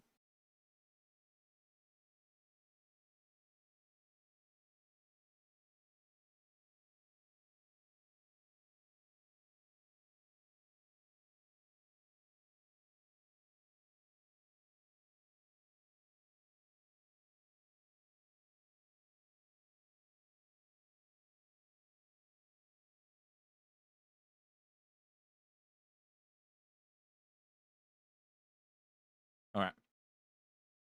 Let's go ahead and finish up this bowl.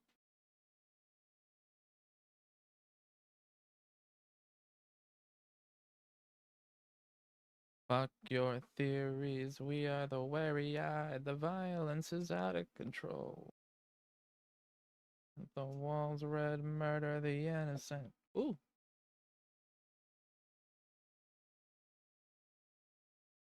Cheers, guys. We're using hemp wick.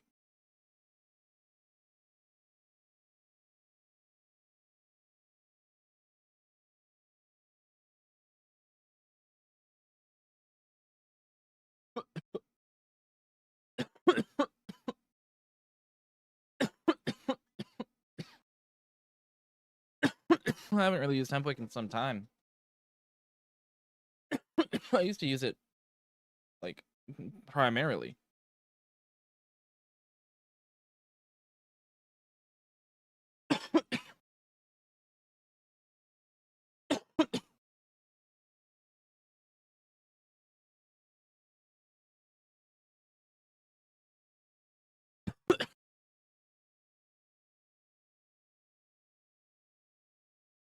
All right. Let's see if I'm here painting. Painting. I'm like leaning out of frame. Here, painting. A little better.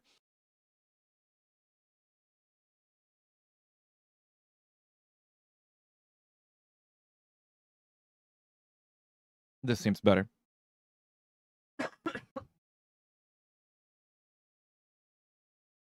Paint.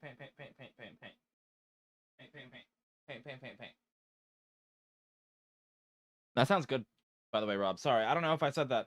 I may have just said it in my fucking head. My high ass. My bad.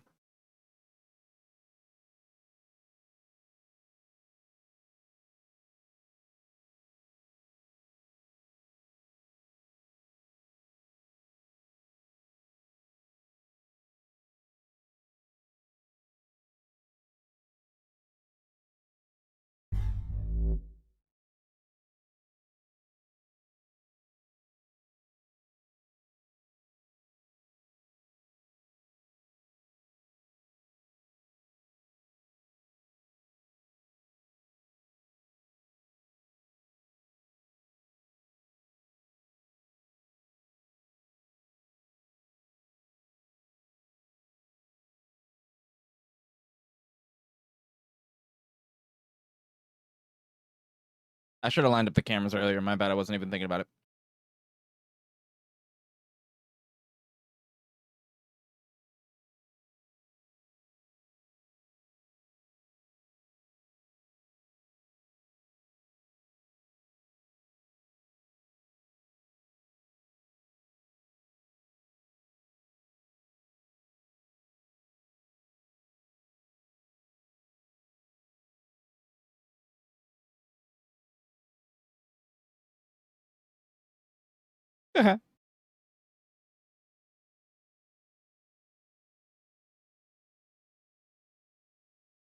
But what you smoking on today, man? Round here. Round here. Round here. Round. What's up in the middle?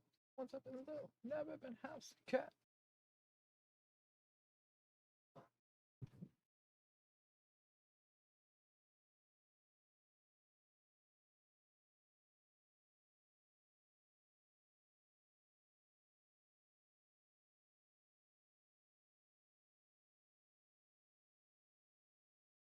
I like that I ended up trying every corner except for the one that it was.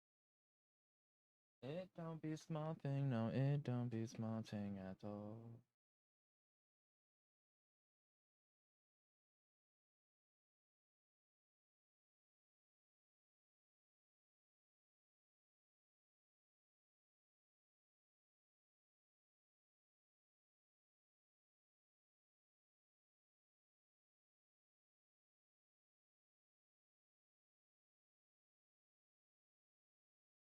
Smoking on that super ultra mega epic Danksky Dabaroonies. Damn. Ma really got the pack right now, huh? Phew. Hell yeah, dude.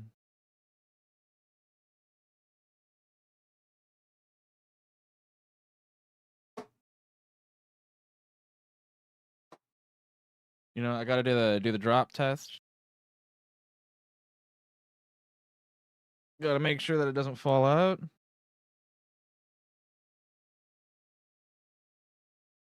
All right, this one's good to paint.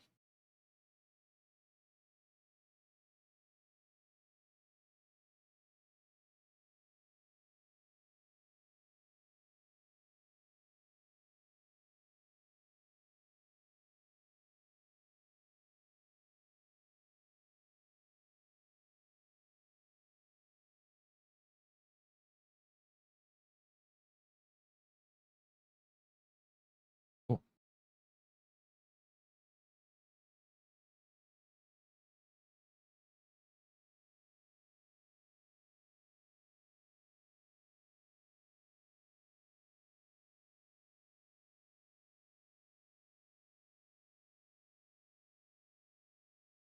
That Gav pack, brother. Dank, dank, dude. Yes, sir. Cool. These are good to go.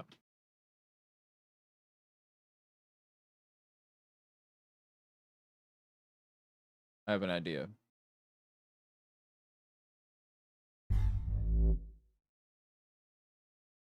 Let's see. Some Frostpunk 2. Really? I tried to play Frostpunk, the first one, and I did not get into it. It was not for me. I'm glad you're digging it, brother. I haven't even really considered the second one. I think it's free on Xbox. Isn't it?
Payday is a loser.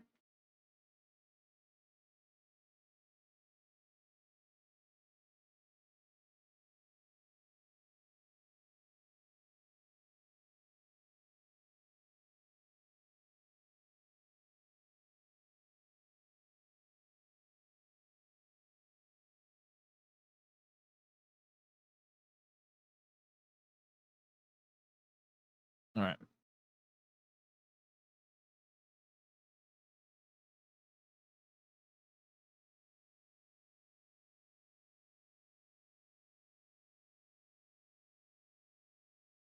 Yo, cheers, Smog. Cheers. I thought the top-down view was good, but I don't think so. So, this is our new view.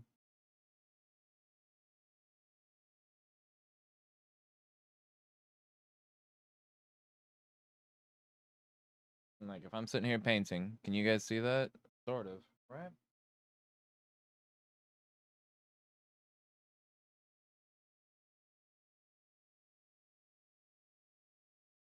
Am I overthinking this, chat?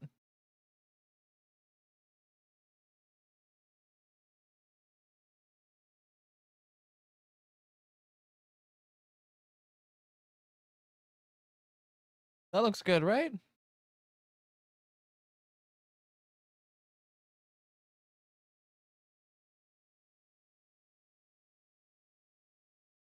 I think so.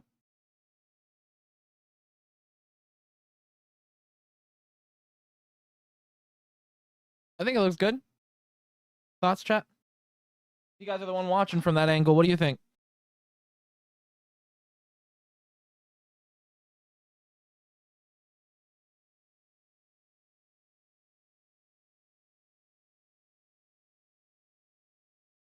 I'm gonna take off my like watch and my bracelet and stuff so I don't get any paint on it.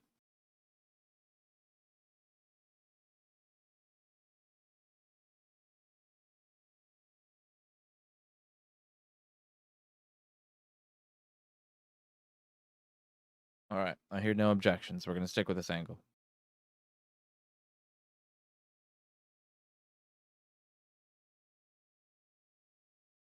All right, and then do this, and we add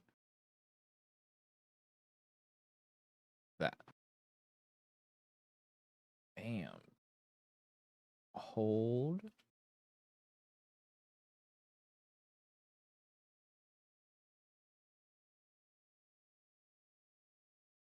Bam.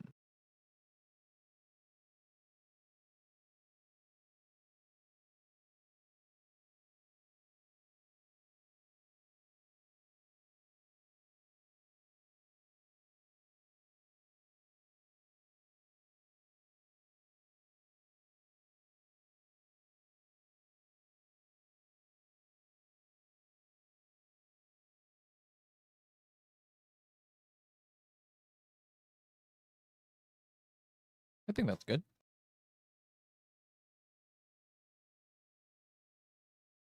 don't see why not. Seems good to me.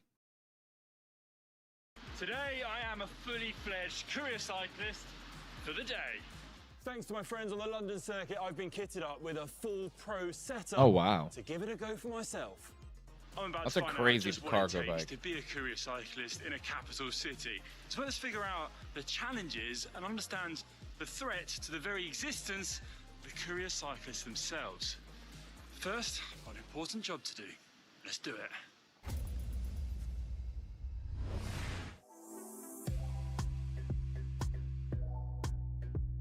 I'm in London to meet a man called Mark Cobble, who's been a bike messenger and courier in the capital city here for over 2 decades. He reached out to us on the channel, inviting me to take on his job for the day to see how I'd get on and see what this job really entails. And I'm really excited and curious to get stuck in, and a little nervous because these streets are busy and it sounds like I've got a lot of riding to do today. Now, bike messengers, they've played such a large role in cycling culture. They've been around since the invention of the bike itself. They've influenced urban fashion. There's been Olympic medalists who've come from being bike messengers.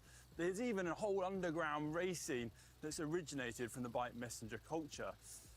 So I want to do this job justice, and I don't want to let Mark down. But first, I need to meet him at a shop called Paradise Cycles in the east of London, get my bike.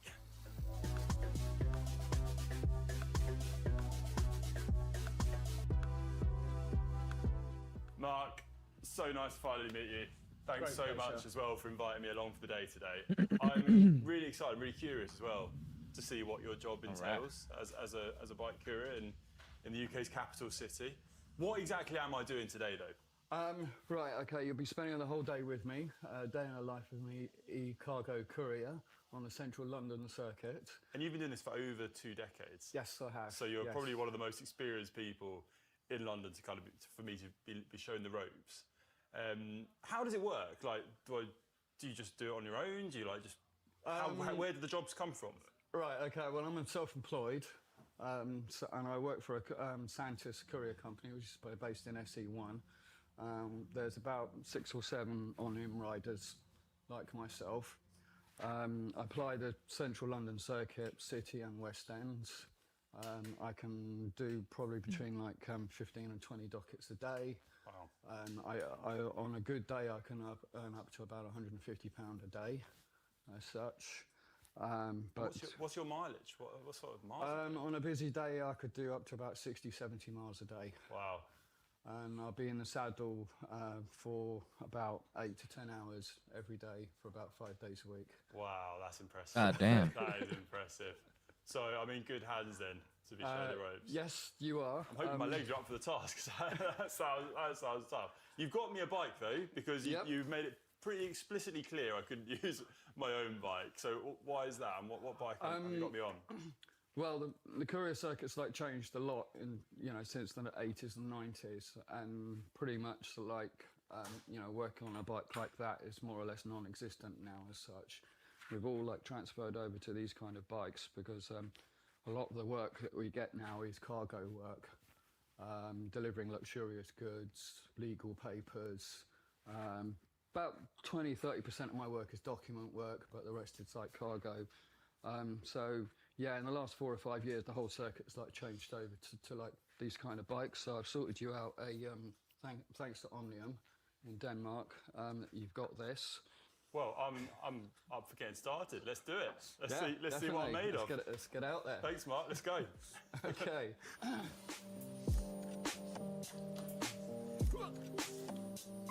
All right. I'm all set up. Let's do it. Whoa.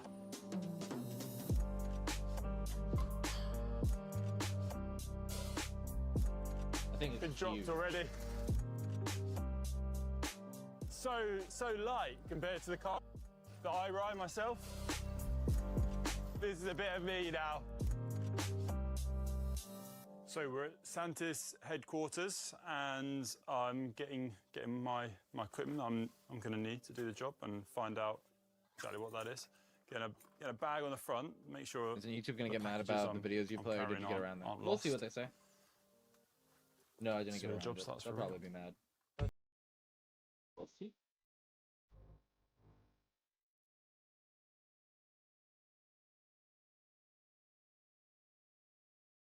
Sanctus, basically, it's going to be like my employer for the day.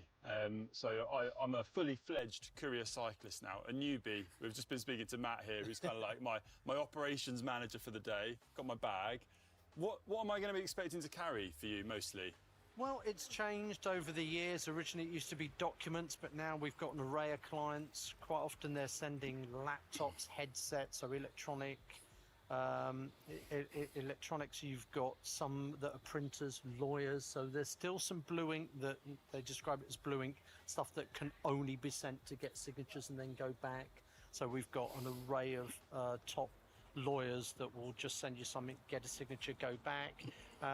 Printers, and you've also got the retailers now as well.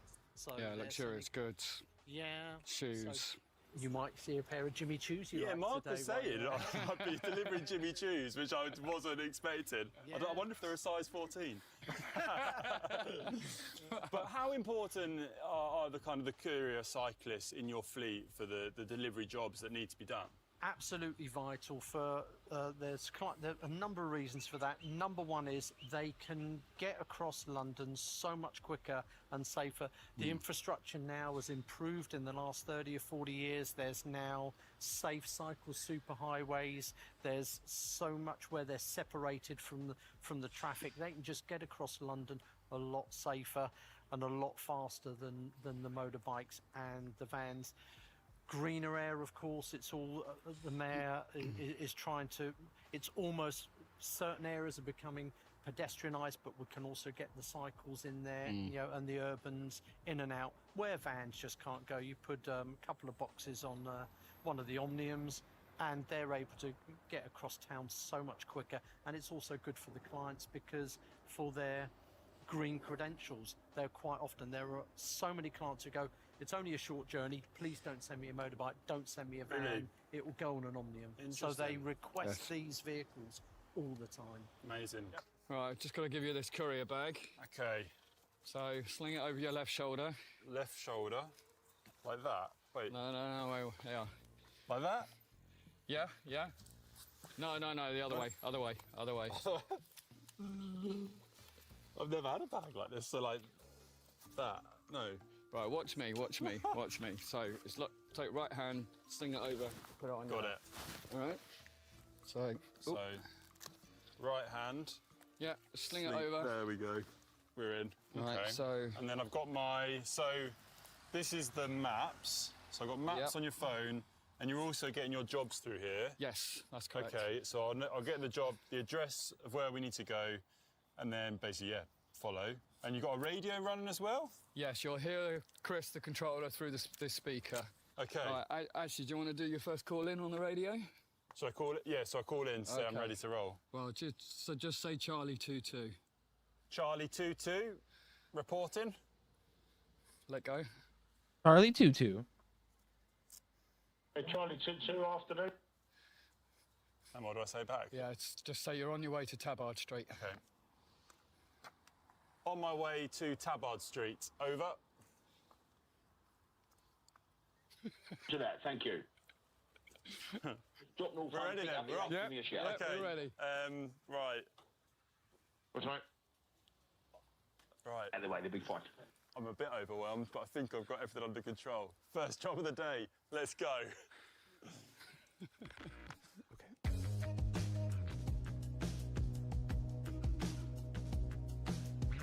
Okay, right, I've got my first package. I've signed it in. I've confirmed I've got it. I've PYOD? Package on board. Package on board. POB.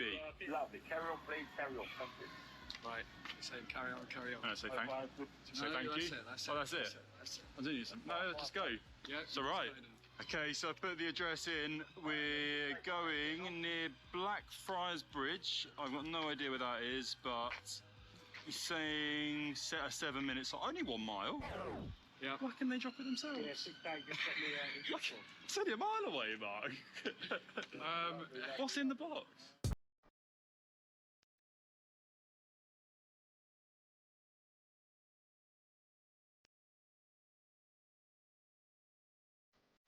Okay, so we've got to first destination, package, safe and sound, didn't lose it, which is a good first step. So basically now I'm marking it as I'm at the point of destination. Right, now pick up the package, come with me. We're off. Postman Connor. Hi there. Just delivering a package from Southside Print for Sea Containers. Yeah, you can just sign there in the box there, please, madam. Thank you, Jay. Nice Have a one. great day. Thank you. Right, First package delivered. hit your confirm button, So and that's your first docket done. I'm done. Oh, Yes. first one of the day. Thank you. Okay. Yeah, what you do is Charlie 22 empty SE1. Okay. Charlie 22, empty SE1. E22, all right, I'm going to take it as for your details. EC4, please. Goes EC4, thank you. Call me PLB. Say Roger, Rog. Roger, Rog. EC4. Roger. EC4, EC4. EC4, so that's the postcode, isn't it? Yeah, we're going Okay. across the river now. No idea where that is, but that's what maps are for. You know where it is already, don't you, in your head? Yeah. I gotta say, I'm really enjoying this so far. I love it. I've never seen so much of a capital city in my life in such a short space of time. And what I wasn't expecting, I really feel. Oh, I really feel like I'm part of the infrastructure. I feel like I'm part of the flow of the city. It's really hard to describe.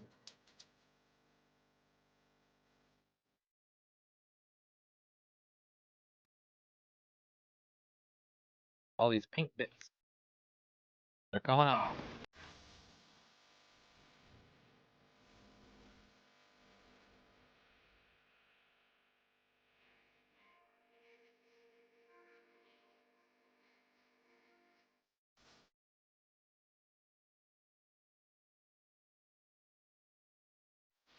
Yes, exactly. There we are. Down there, Limerick. I've got the radio going, I've got traffic, I've got to think about getting to the job on time, I've got to figure out where I'm going as well.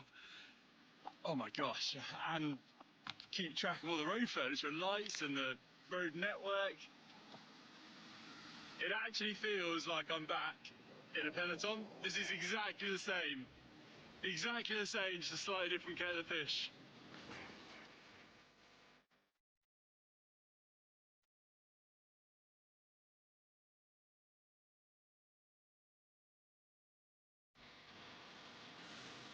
There we go, destination number 2, right in the city. Second pass in the back, hit the POD button, take a photo. It wasn't the A4 boxes that we were hoping for, but I've got away with it, I haven't got a big one, but I'm kind of glad of that as I'm still getting through the ropes. Okay, we're off to Temple. Temple. Not sure where that is either. I like this one, you are. All right then, drop number 2. Okay, all right.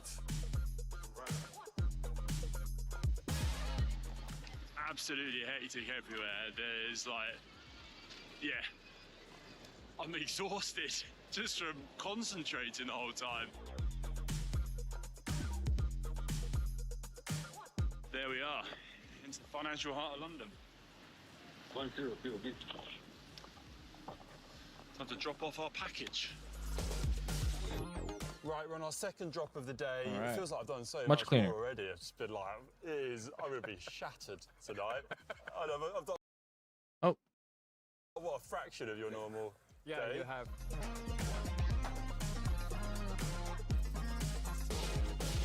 We're all done.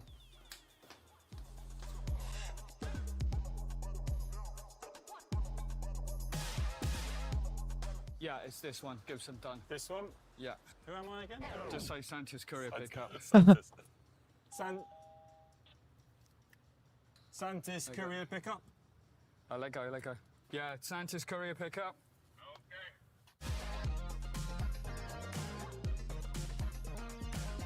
There we go, longest All drop right. so far. We've made it, location number 3. Feel I'm a bit behind your schedule. It's incredible the places you see doing this. Like we're right underground. It's like a labyrinth under here. It's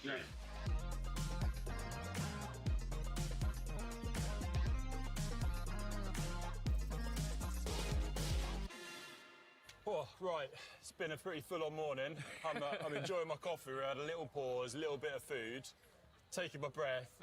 I've got a whole appreciation for what you do, Mark. It's a Thank you, full-on, Connor. and you're doing this every single day, every single week. Yes. Long hours as well. Yeah, fair play.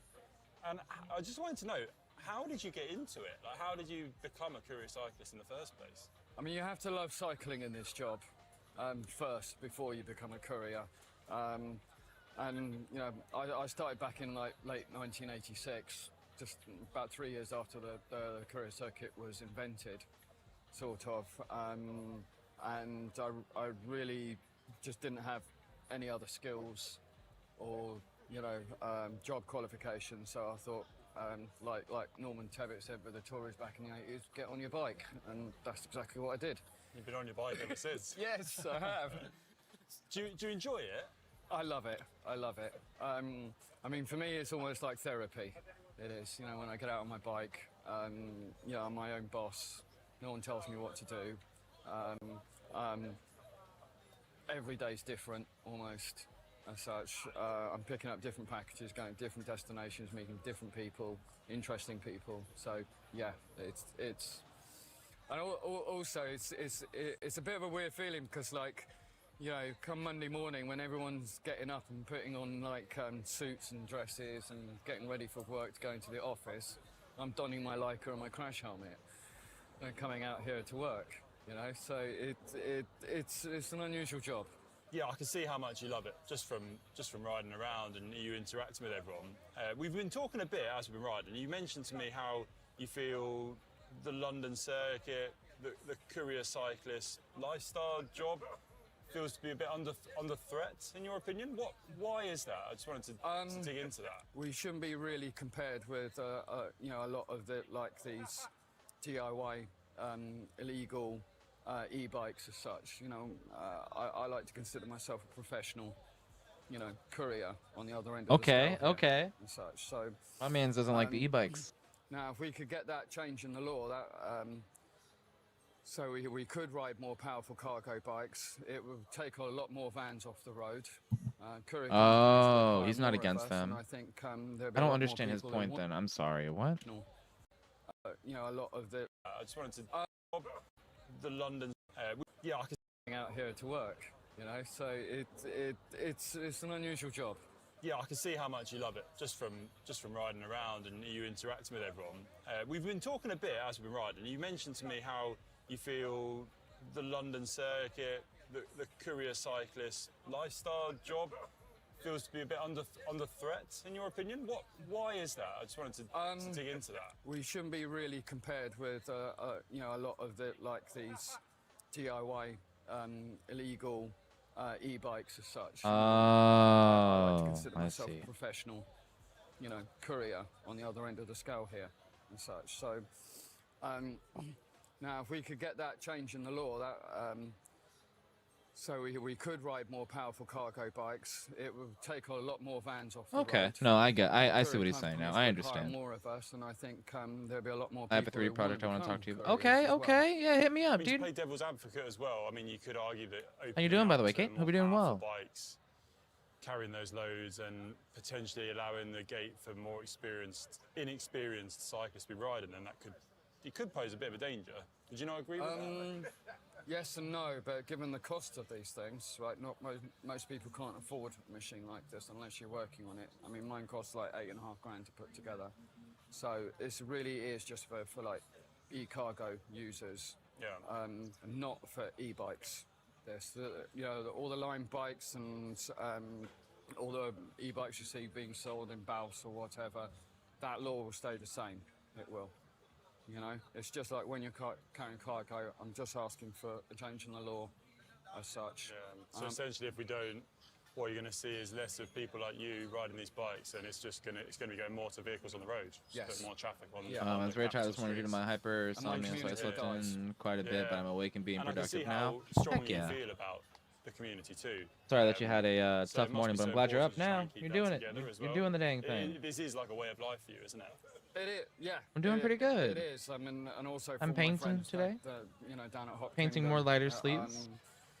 you know, we all understand each other. We all understand the work pressures and what each other goes through, and we all support each other. I'm doing You know, 20 we've lighter got a great sleeves union, that are going to be IWGB. painted by me, We've by also got, hand. like the London Courier Emergency Fund to help you out, like if you had a crash, for example. So Be one of a kind.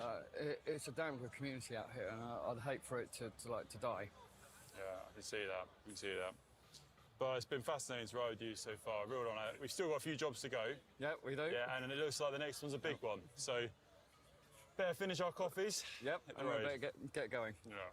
All right.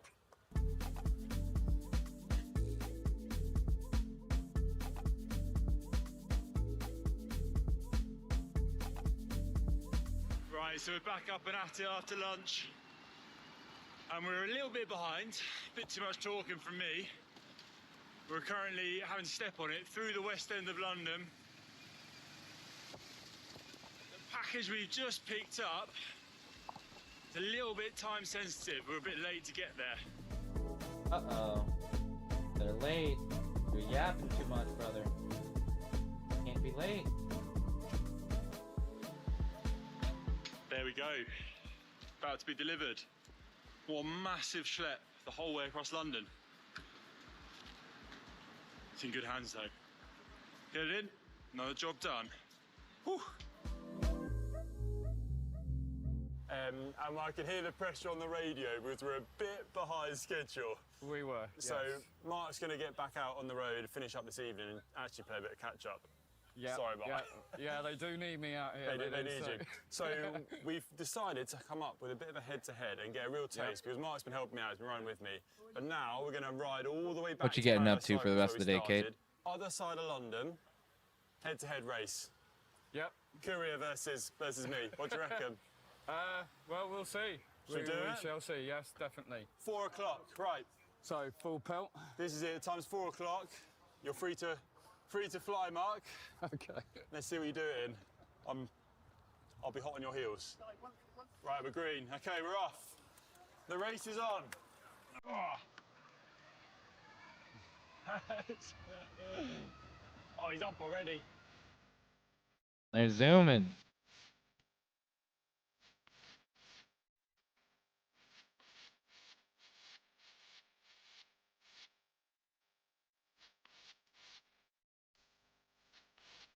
Gosh, where am I going? Right.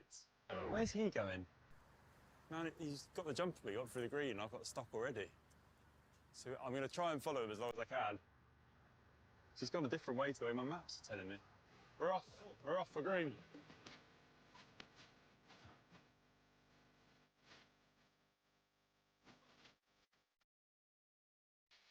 Hope a tropical smoothie's good. Properly got my head down this time. Final push to the line. 1 mile to go. Hey, that's awesome, Kate. Okay. Let's see what the damage is. Gonna resign myself to defeat. Let's see how far behind Mark I actually was. Hell yeah.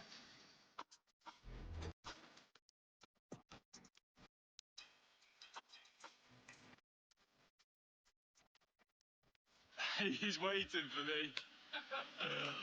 Oh, some right across. Fair play. Oh my gosh, how? So, God, tell me. 16 minutes. 16 minutes? Yeah. Twice. That's nearly like, I'm just twice the time. I was pushing hard as well. Thanks so much for the day. I managed to recover a bit. But yeah, that was a real eye-opener and a massive insight into what you do every day and what courier cyclists in general are faced with. I mean, to do that every single day, it takes so much concentration, there's so much going on. I've got so much respect for you. So, Thank you, Connor. So yeah, thank you for sharing it with me and stay safe out there, take it easy. I really very much enjoyed myself today working with you. Thank you. I think you'll make a very good potential courier, you would. I'd love to do it. It was a lot of fun, I really enjoyed it. I think for me, I prefer to be out on my own. In the middle. It was an assault on my senses for me. I'd love to get involved again though, you give it another shot. Well, I can't believe you beat me across the city by like half the time. With no maps running as well. that's right, yeah. But any curious cyclists, let me know in the comments what you think of this video. I hope you enjoyed it. And yeah, I'm about to go and recover because the legs are absolutely shot despite the motor. Thank you, everyone. See you on the next one. Thank you, CGM. Oh, sorry, chat. 1 second.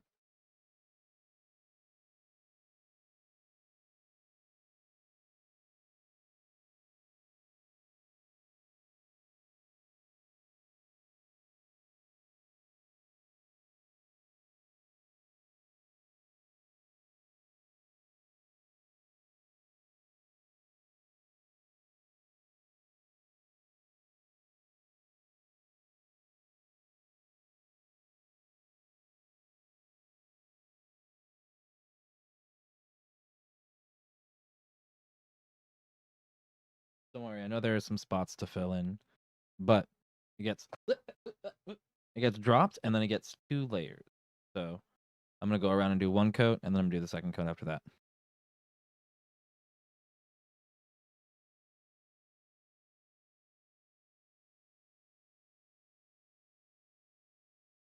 I used to get the kiwi quencher all the time, Kate.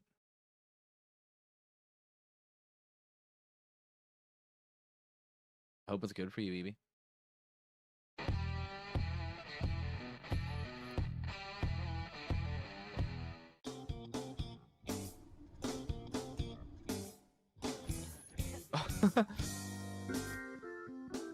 In today's video, we're going to be talking about fixies.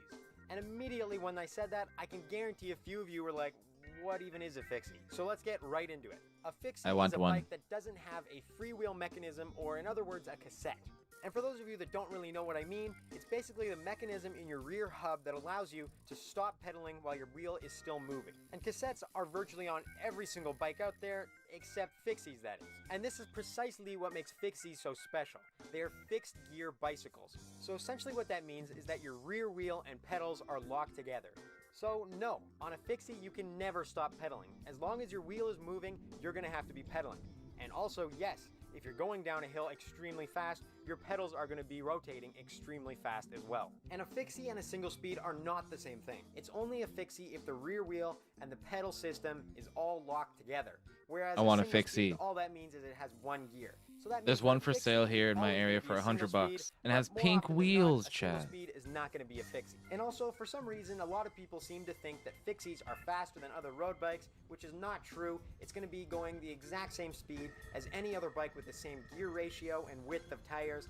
Being a fixie itself changes nothing, except you always have to be pedaling, so you might even want to go slower because your pedals are going to be whipping. But now we come to the question of the video, which is, why would you ride a fixie? And the answer to this question is extremely easy, and I almost feel silly even bringing it up because it's really obvious to all of us why you would ride a fixie, and that is because, They're fun. Wait, why would you ride a fixie? But in all seriousness, I would say there are 3 major reasons why you would want to ride a fixie, with the big Why would you want to ride a fixie? What are you painting? I'm painting my lighter sleeves. Check it out. So, this is, I just started it. I want them to turn out like this. It'll be like a, the leaves will be filled in. See, the light's not very good for the camera, but it's great for me painting. So I don't know what to do about that part. But it'll be the leaves painted in, and then a wash of color around it. I'm doing 20 of them as a limited edition. Like, not set, because you can, they're not all sold at once, but like a set, I guess, though. Either way, but I'm calling it. And I'm gonna be painting them, and they turn out pretty cool. And they're for clipper lighters, so you just put the lighter in there, and then you can refill it. Ba ba ba ba ba ba ba.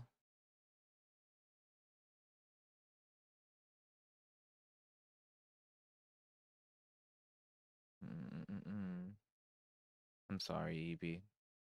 Gav needs a new super dope bike. I want a fix. They seem like so much fun. Yeah,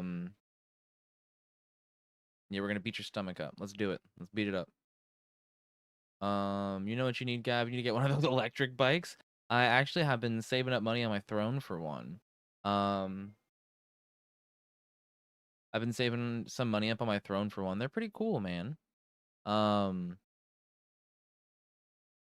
I think it would be a lot of fun for adventures and stuff like that. Like for days today where it's like super fucking hot, but I still want to go out there and bike around. It would be a lot less like physical exertion, so I wouldn't die so fast. But I would still be able to go out and have fun biking and enjoy like the adventure. Yes, a design on them, Kate.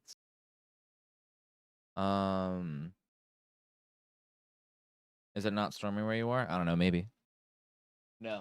Like blue skies out. But yes, we're doing a design on them. I'm doing 20 of them with a painted design. Juicy, juicy juicer. Welcome in, man. It's been stormy and rainy all day here. It was last night. Last night it was storming. It was like crazy storming. Juicer, welcome in, brother. How you doing? Hope you're having a good day. We're watching a little video here. We're doing some painting. We're hanging out. Hope you're having a good one. You know what? I think I'm going to put this up here. Let's see how that goes. Confirmed. It's been raining all day long here too. Really, Smee? Me back from getting the vax? Let's go, dude. Me, did you know they put a little microchip in there? Kidding, I'm kidding. They're putting shit in the water to make the frogs gay. That fucking Alex Jones guy. What a clown. Cheers.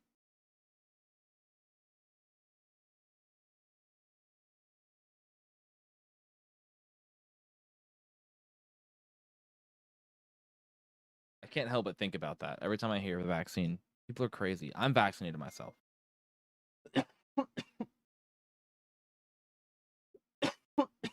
Hearing people say, they put the microchip in the vaccine. It's crazy.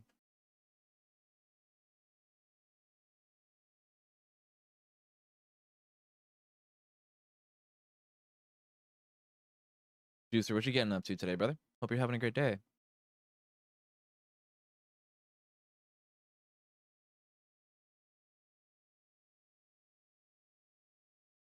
Are you outside my house? Wait, what? Back from ads. I'm doing good. Got the keys to the house today. Let's go. You're getting like a new place? I didn't know that. That's exciting, man. Let's go. I'm stoked for you, brother. I don't believe so.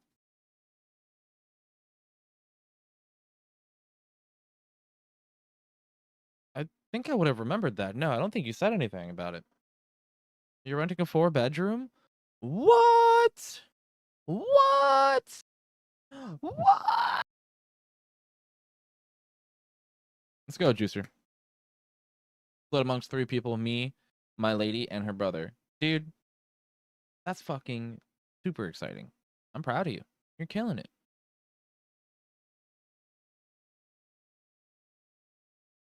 Two beds each, but at least double the size. Yeah, that's awesome. Me and my boyfriend live with my twin brother kind of late. That's sick, dude. I can't wait to get out myself. I'm so stoked for you, Juicer. I'm so proud of you, brother. You are killing it. And keep, man, you remember when you were working at Chuck E. Cheese? Now look at you. You have made some serious, like, what's the word? Like advancements, man. You're killing it.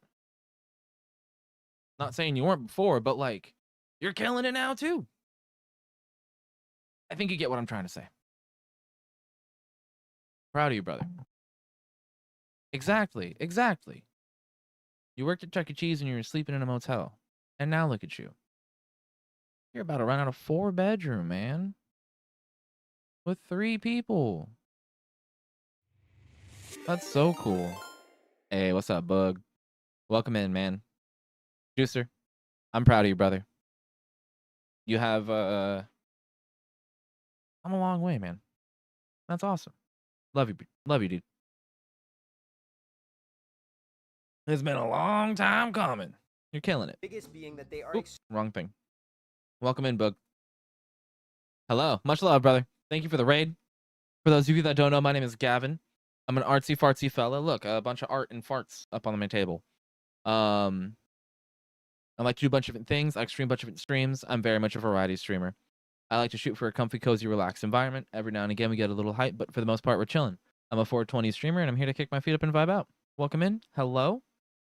Hi. What'd you do, Book? What'd you get into? I'm stronger than I believe I am. You fucking did it, Juicer.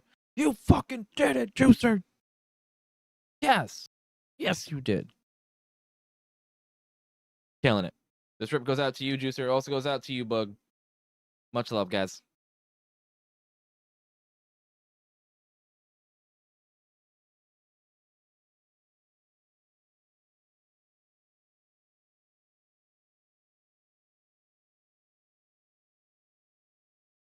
Episode 69 since the new year. Okay. That's fun. 69 check.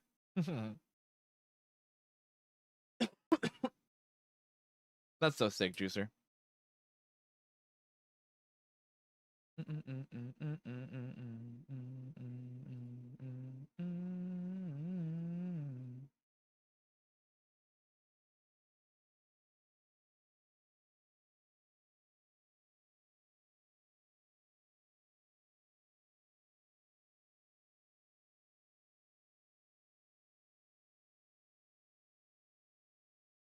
I ruined my stream streak due to Ubering. I could only say hi super quick, so it didn't count. Sadness. No, dude. That sucks. What was the number at that point? Juicer, what are you getting up to today, man?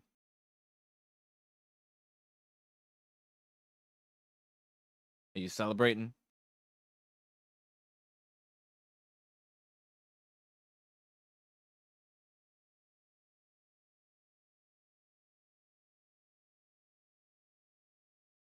You think almost 30? Okay. Well, we can get it back. I'll keep streaming. All right, I'm going to stop and start the stream 30 times, chat. Are you ready? You got to go to work 5:30 to 4. Dang. That's a shift and a half right there, brother. You got this. Is that what your shifts have been like recently?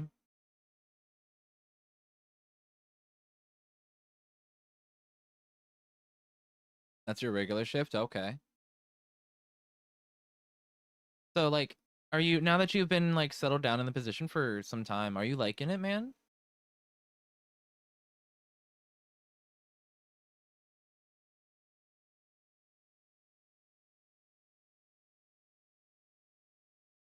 Did you fucking blow up all the tanks, Bug? How was tanking?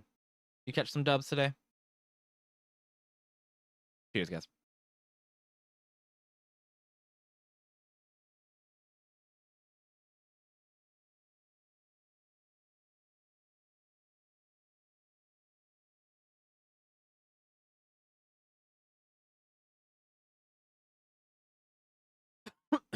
That is really specific. Oh.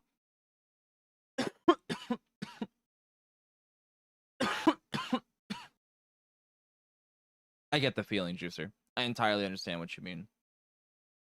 But that's good. At least it's not miserable, you know? And I'm glad that the people are nice enough.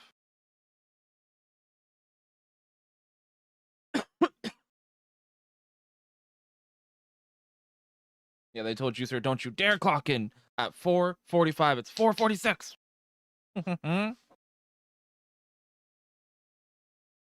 Oof. Time and a half, though, right, Juicer?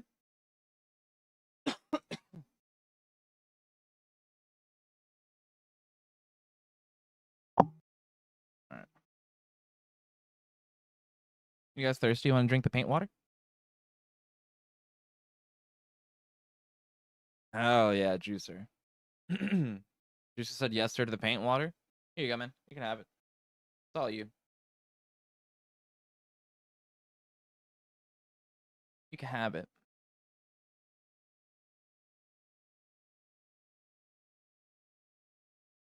I'm gonna take an extra rip for you, Juicer. I don't know if you sesh before work, but if not, I'm taking an extra big rip for you. If you do, then I'm ripping one for you anyway. Cheers.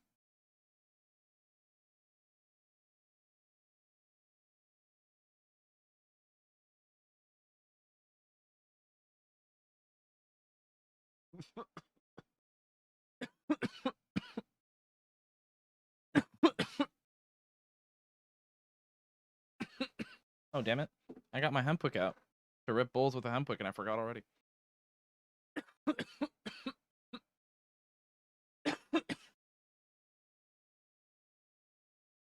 I sesh during work. Oh, let's go. Imagine taking 5 rips and then trying to do multiplication for 10 hours. My God, Juicer. He takes a rip and then he locks the fuck in. And in his brain, it's like the that one meme with all the numbers flying around and shit. Okay, thanks for the Betty, dude. Oh, goddamn.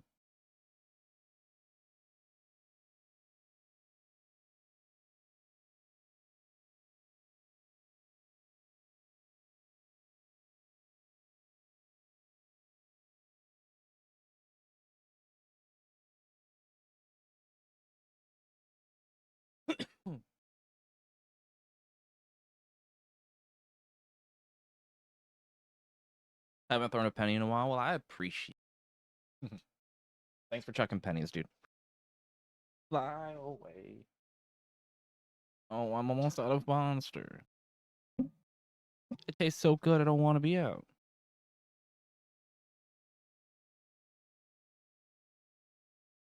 And that's that.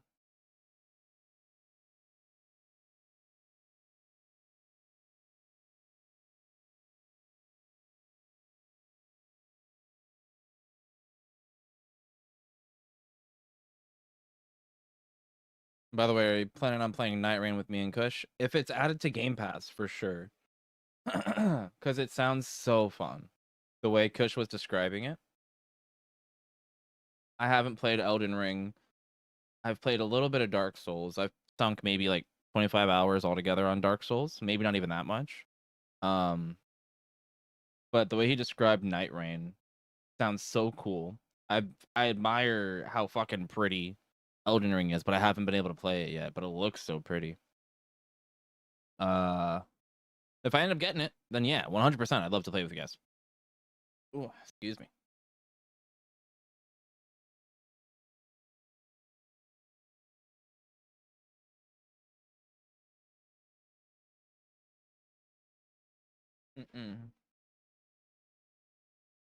All right.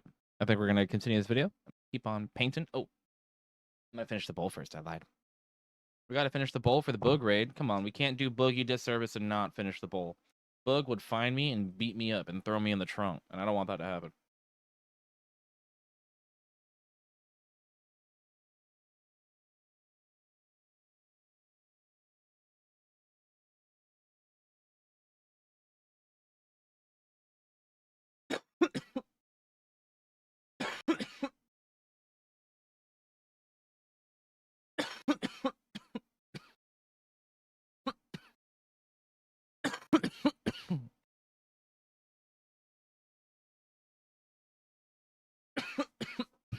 Ooh.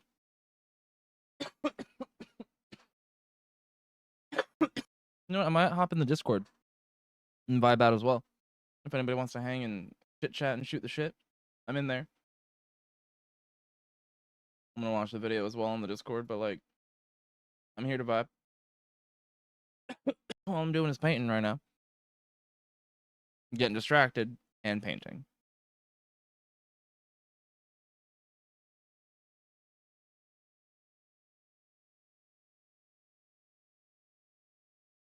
One second.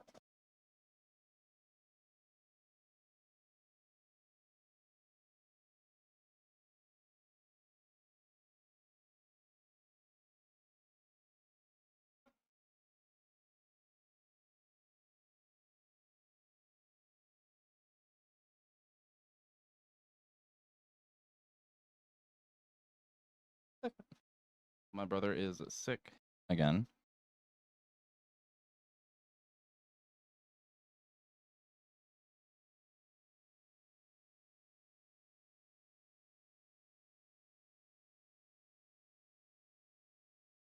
Goodness gracious.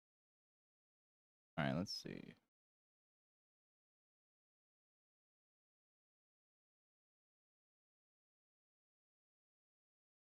Should have fixed it. Extremely durable. I mean, these things are Did not. absolutely bulletproof. Why? It says it's connected, so why does it lie, chat? Can someone explain that to me? Why does it lie?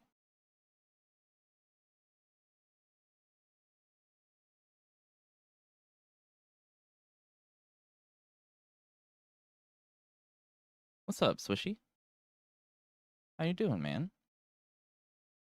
All right. I fixed it. Seriousness. All right.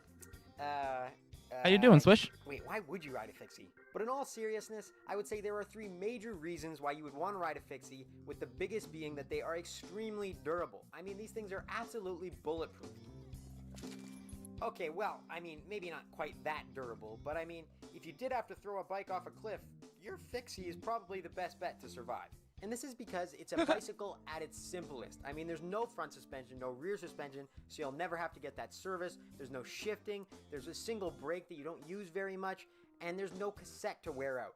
Overall, there's nothing that will break on this bike. I mean, just look at it. It's as simple as it gets, and it's wonderful to ride around knowing that this is basically a one-time purchase. You won't have to keep upgrading and replacing things that break. And that brings us to the second reason why you would want to ride a fixie, which is that they are dirt cheap. Well, actually, that's a lie. They're cheaper than dirt. I mean, seriously, I picked up my bike for $150 off of Kijiji.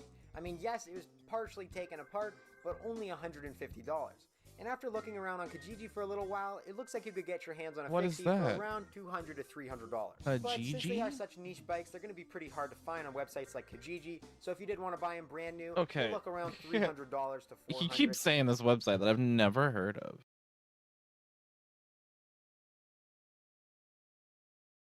Oh, it's Canada thing. It's like an offer up thing. Okay. Even less on some other ones, so really, no, really affordable. I'm sorry, and this Swish. brings us to the third reason why you would want to ride a fixie, and it is because they are extremely fun to ride. Whether you have a really mundane task like going across town to get some groceries, or maybe you're just going out for an afternoon cruise, Swish, I hope you feel better, brother. Blast on a fixie. And this is due to the fact that it is not your normal bike ride. You have to be paying extreme attention when you're riding a fixie because, well, it's frankly going to be a little more dangerous than your average bike. And you can attribute this danger to things such as, forgetting it's a fixie and then panicking to get your feet back on, or maybe taking a turn too sharp and hitting your pedal on the ground because you can't level them out, or something that I never expected, but not being able to get up curbs because you can't level out your pedals to actually lift your wheel. But at the end of it all, these are all little things that take a while to get used to, but it's fun to discover them and it's fun to get around them. So I would definitely say little things like this definitely add to your experience instead of hinder them. And another great thing about fixies is being able to slow down completely using your leg power instead of your brakes. I would definitely have to say this is my favorite part about riding a fixie because this is what I do constantly when I'm riding it. I often don't use my brake at all for an entire ride, just using my leg power, and that's a lot of fun. But that's not to say you don't need brakes on your fixie because you absolutely do. If you ever need to come to a complete stop, your legs are not going to be able to do that. You need quite a bit of distance to completely stop with just your legs, and since this is a road and street bike, you're probably going to have to be stopping for cars all the time. So you've been warned. You can either put brakes on your bike and, have a pretty fun experience. Yeah, I'm putting a brake on the bike. Or take the macho hipster route and go without brakes and probably end up like this guy. Oh crap, oh crap! My car! What the heck? But overall, for a bike that was originally created for couriers so that they'd have an absolutely bulletproof bike and they would never postpone delivering packages, I'd have to say they made an amazingly fun bike to ride just casually. And I'm not the only one that thinks that.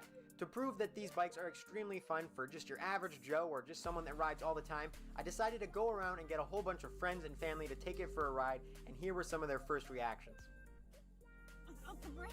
Yeah. I went to Stop pedaling. and it just about threw me off. That is really bizarre. Yeah, you get used to it though, and then it's kind of nice. I like it. Yeah, but you can't take a corner too sharp. No, exactly not. Well, you can't level them out. You gotta, yeah, exactly. Wild. Stop pedaling. Stop pedaling. it kicked him up off the seat. You see that? Yeah, so stop without touching the brakes. Just pedal back. As it comes up, push back. See, you feel that? That's crazy. We can't stop the pedals. Okay, now stop. Stop. Stop!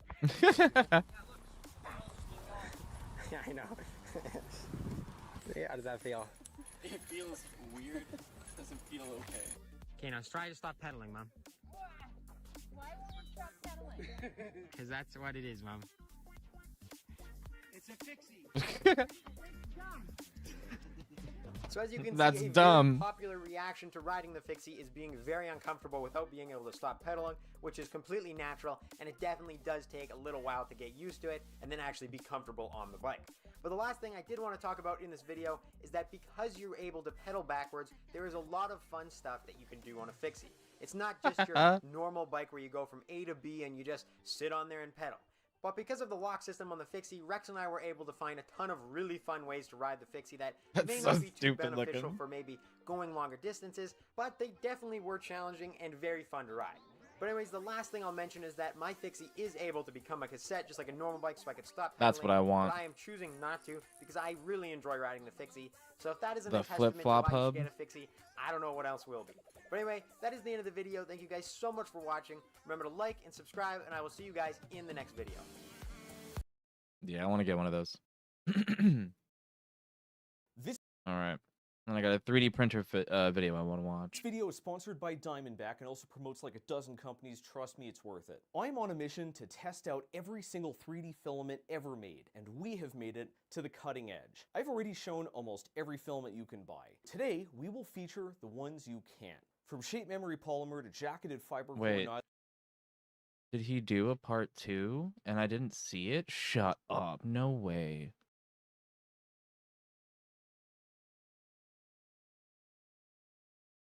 I love this guy's videos.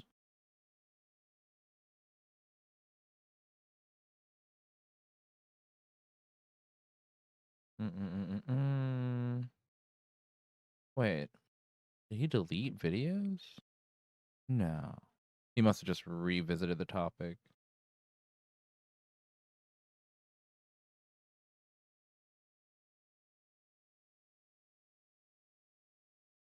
Am I going crazy? No, here's the part 1. It's much longer, or a lot longer ago than I thought it was. So where's part 2?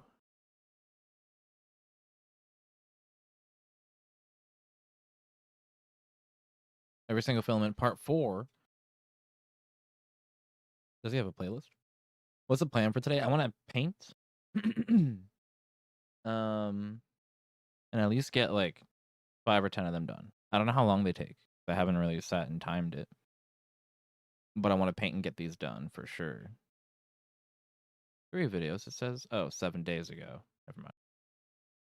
That's not.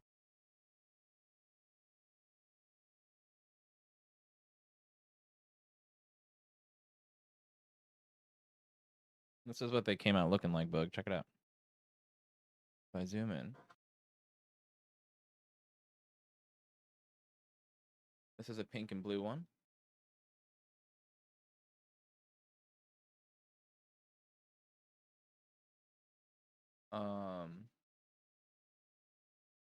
This is a silver and purple one that I don't really like how this one came out, to be honest with you. But it exists, so here it is. And then here is just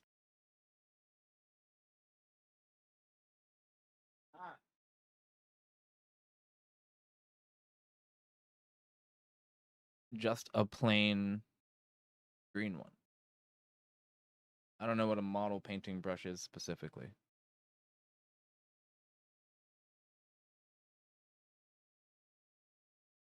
I have this guy. Tiny little brush.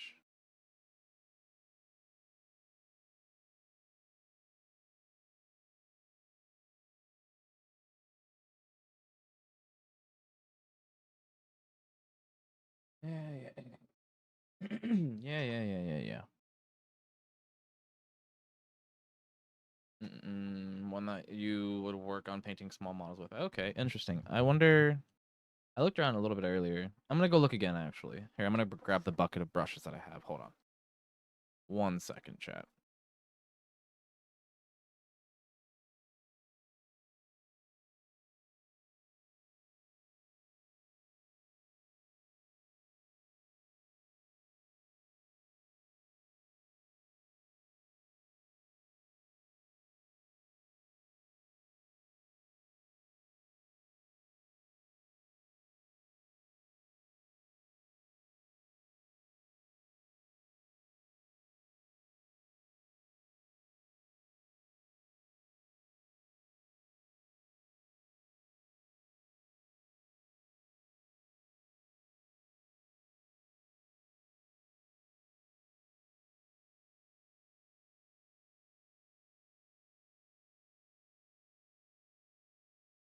I have so many brushes.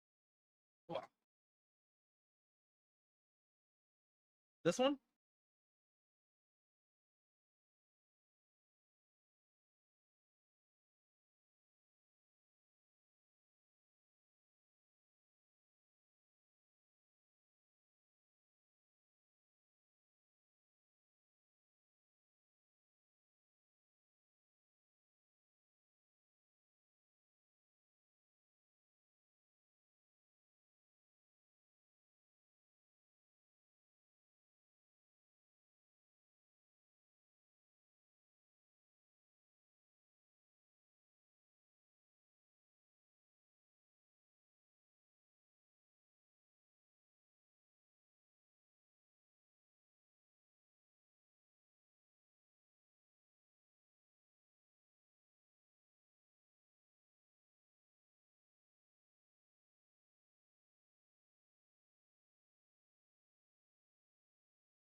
That green one, green handle one should be perfect for it. Yeah, that's the one that I'm using now, actually.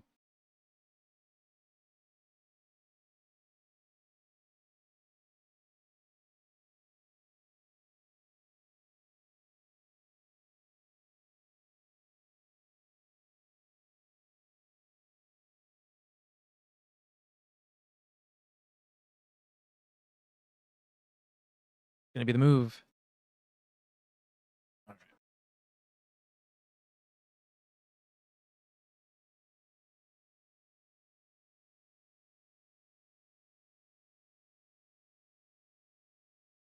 Part 1, Part 5, Part 4, Cursed Filaments. 5, Clever Filaments. I keep trash out of the ocean. Woo! Part 2, Every Single Filament. I want to see the Cursed Filaments. Cursed 3D printer filaments. I don't remember watching this. Maybe I fell asleep watching it. No. I will not answer questions for you, YouTube. Hard to Get out of here. Get out of my face. I am on a quest to test every single. I am. All right. I'm gonna keep painting, chat. I am in the Discord if you guys want to come hang out and watch the video with me. I have it playing in the Discord also. Yeah. I'm sorry if I don't see your message right away. I'm painting. You see me. I am on a quest to test every single 3D printing filament, and every once in a while, I encounter something that just makes me stop, stare, and ask to no one in particular, why? From spools that smear to copyrighted colors to tiny flecks of real beef jerky, I've learned that just because a 3D printer can do anything doesn't mean everything is worth doing. Ladies, gentlemen, and cyborgs, prepare yourselves for our deepest dive yet into the 3D printing rabbit hole. Welcome to my This man said beef collection jerky. of the world's most cursed filaments. Welcome to Voidstar Lab, and welcome to our first cursed category, cursed composites. We're starting off with the olfactory onslaught they call Algix alga. For reasons unknown to petrobillionaires, an ever-increasing amount of carbon dioxide is flooding our atmosphere, creating the perfect conditions for algae worldwide to live their best lives. Nearly every lake has been I'll come turned vibe into with you a in a minute. I'm brackish making broth of lunch while Hass toxic is hungry. death, Fair and that enough, fair includes enough. municipal reservoirs, which is a problem because we have to, like drink out of them. So your local wastewater plant pumps the algae house party into a tank, bubbles in some air, and kicks the valve wide open. The sudden drop in pressure pulls the dissolved gases out of solutions, surrounding the single-celled bastards with a buoyant bubble jacket that drags it to the surface like the hot air balloon from Metal Gear Solid 5. Some jagoff looked into that stinky bubbling scum vat, stroked their chin, and thought to themselves, I should pour this shit in my 3D printer. This congealed blend of PLA and photosynthetic eukaryotic boys is produced by 3D Print Life, and a grungy aroma wafts right from the reel. But when this starts printing, the stench is unmistakable. This filament smells like burning hair, and its repulsive stringing and gritty No, finish thank you. are not very friendly to the other senses either. Adding algae to filament does not improve it in any way. This stuff absorbs tons of moisture, it needed my strongest bed adhesive to stay put, and the print looks like... Look, I'm trying to be mature here, but that's doo-doo, baby. The ghost benchy seemed appropriate for a filament packed with dead algae and therefore haunted by millions of microscopic ghosts. Before we go on, I'd like to thank today's sponsor, Keysight, my That's fellow doo-doo, Colorado baby. University coach, to talk about wishy-washy tech demo. What are you making for fantasies, lunch, man? materials, I'll ask you when you get back. continuers, for instrumental roll source decode, and escape to the new void flooded. Oh no, I remember this. Look at this. After you finish this episode, thank you very much. Real talk, a few weeks ago, the workshop where I recorded most of this episode catastrophically flooded, and Keysight played an instrumental role in helping us escape to the new Void Star lab. So again, check the description for Keysight. I'd also like to thank a couple supply equipment contributing some of the Oh yes, you said that. I'm so sorry. And to members of the Void and 3D I hope it's delicious, man. the equipment I needed to print for supporting the rare and discontinued filaments, as well as the equipment I needed to print them. Thanks to Matter Hackers, E3D, and 3DX Tech for contributing some of the more wild esoterica, and to members of the Voidstar Discord for hooking me up with some really cool industrial filaments. Lulzbot, FL Sun, Prusa, and E3D provided the printers, and E3D deserves special thanks for sending me the very last obsidian nozzle in existence. Finally, Oh shit. Micro Center for staples like PLA, cleaning filament, and camera gear. I have put links to pretty much everything I used in this episode in the description. Our next filament is another foul fusion of microbe and microplastic, but this one is less Frankenstein and more Beerstein. This is buzzed, PLA infused with brewery byproducts. Brewery byproducts. That's hard to say. Wacky Brewery by brewery the beer making process for one brewery by holy crap, brewery byproduct. It's hard to say. Wacky filament. Mom used to make mac and cheese and tomatoes or rice and tomatoes for lunch a lot. Oh yeah. Hell yeah, man. I say whoever threw that paper, your mom's a hoe. Yeah, I have one of those. My babysitter used to do hot dogs cut up and put inside of ramen. That used to be my jam, dude. 2 minutes to 4:20. Let me pack a bowl, man. Let me finish this last leaf and I'll pack a bowl. Maker 3D Fuel tapped the beer making process for one ale of a first draft. After the presumably bearded brawny brewers decant the amber ambrosia, what remains is a pile of dead yeast and hop swag, technical term. As anyone who's ever been to Newark International Airport can tell you, this stuff reeks. So of course we're printing with it. The product pictures portray this with a golden hue of a dive bar bathroom floor, and I'm disappointed to tell you that the real deal is more amber. But the pictures were right about the little flecks of revolting brown bio-waste, which are even more wretched up close. The aroma isn't nice. Let me clear this one out. It's not bad. It's the exact smell of spent flowers after a vape sesh. It definitely does not smell like beer. Unless you smoke beer, I don't want to know. I'm guessing that is the hops, which are a close cousin of the jazz cabbage. Luckily, yeah, I mean, he's not wrong. There's, fuck, is it paraphylline is a terp inside of hops. Or maybe it's not that one, but one of them is a terp found inside hops. So he's definitely right. It probably does smell like burnt weed or vaped weed. It definitely does not smell like beer. Unless you smoke beer, I don't want to know. I'm guessing it isn't nice bio-waste, which are even more wretched up close. The aroma isn't nice, but it's not bad. It's the exact smell of spent flowers after a vape sesh. It definitely does not smell like beer. Unless you smoke beer, I don't want to know. I'm guessing that is the hops, which are a close cousin of the jazz cabbage. Luckily, the stench dissipates quickly after the print cools down, and this stout little benchy actually has a rather nice pebbly texture with an appropriately stony look. But the nasal malaise is about Happy 420. Our next filament smells like burning rubber, because that's exactly what it is. Ew. Happy 420. Wait, nope. Tempoic. I gotta add a sound to that 420 command. I just don't know what. Cheers.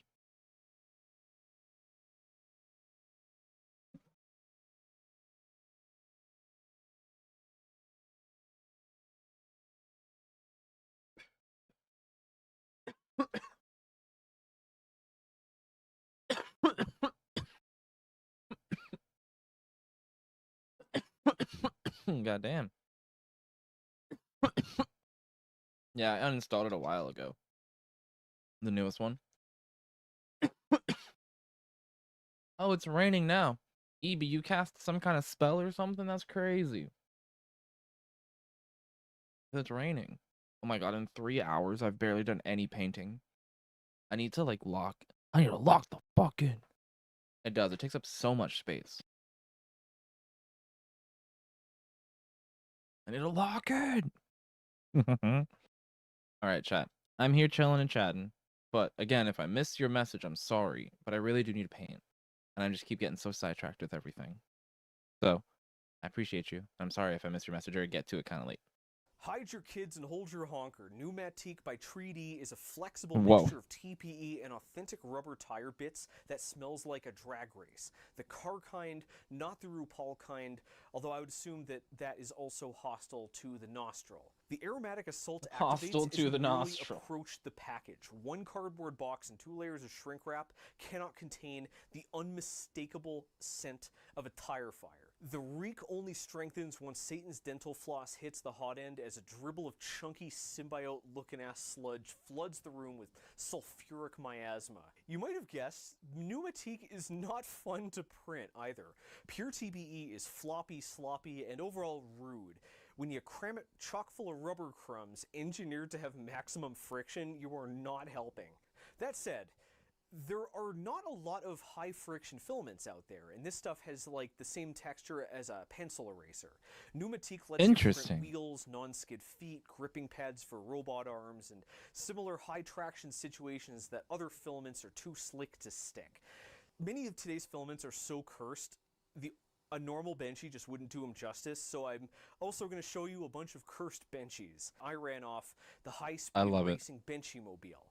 The functional rubber tires contain bits of functional real tires. Here's the question. Can someone recycle these tiny tires into even tinier tires? My DMs are open. Voidstar Lab is now permanently perfumed with burning rubber. The only option is to send in an even stronger funk to beat the shit out of the first one. This is Protopasta HTPLA Matte Aromatic Pine, a limited edition small batch that's been jam-packed with authentic mulched-up Christmas trees. That's kind of fun. What? I bet that smells so good. Fancy finish, and more importantly, the cozy aroma of everyone's favorite appropriated pagan winter solstice celebration. Printing the Santa Benchy was only natural, and now you have All I Want for Christmas Is You stuck in your head on repeat.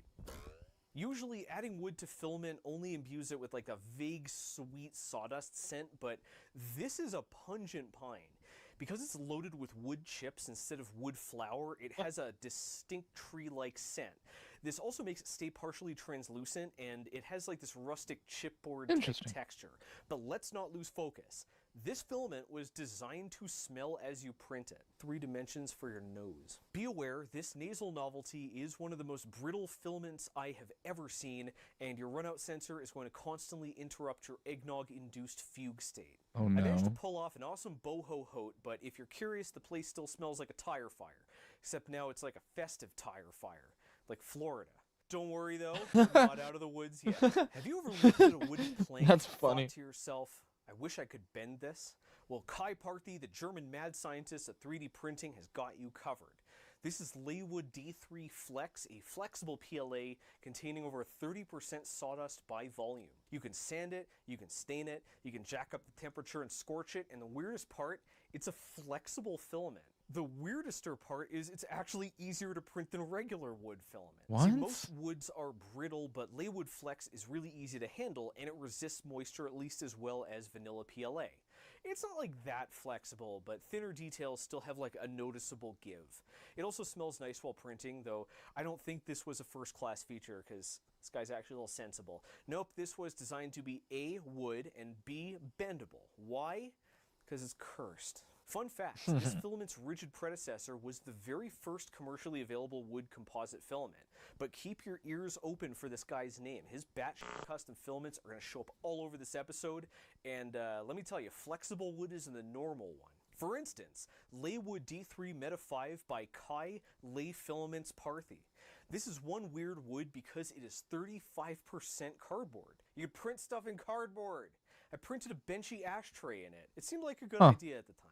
In my headcanon, this was once an ordinary filament in the big city until it was bitten by a radioactive Amazon delivery guy.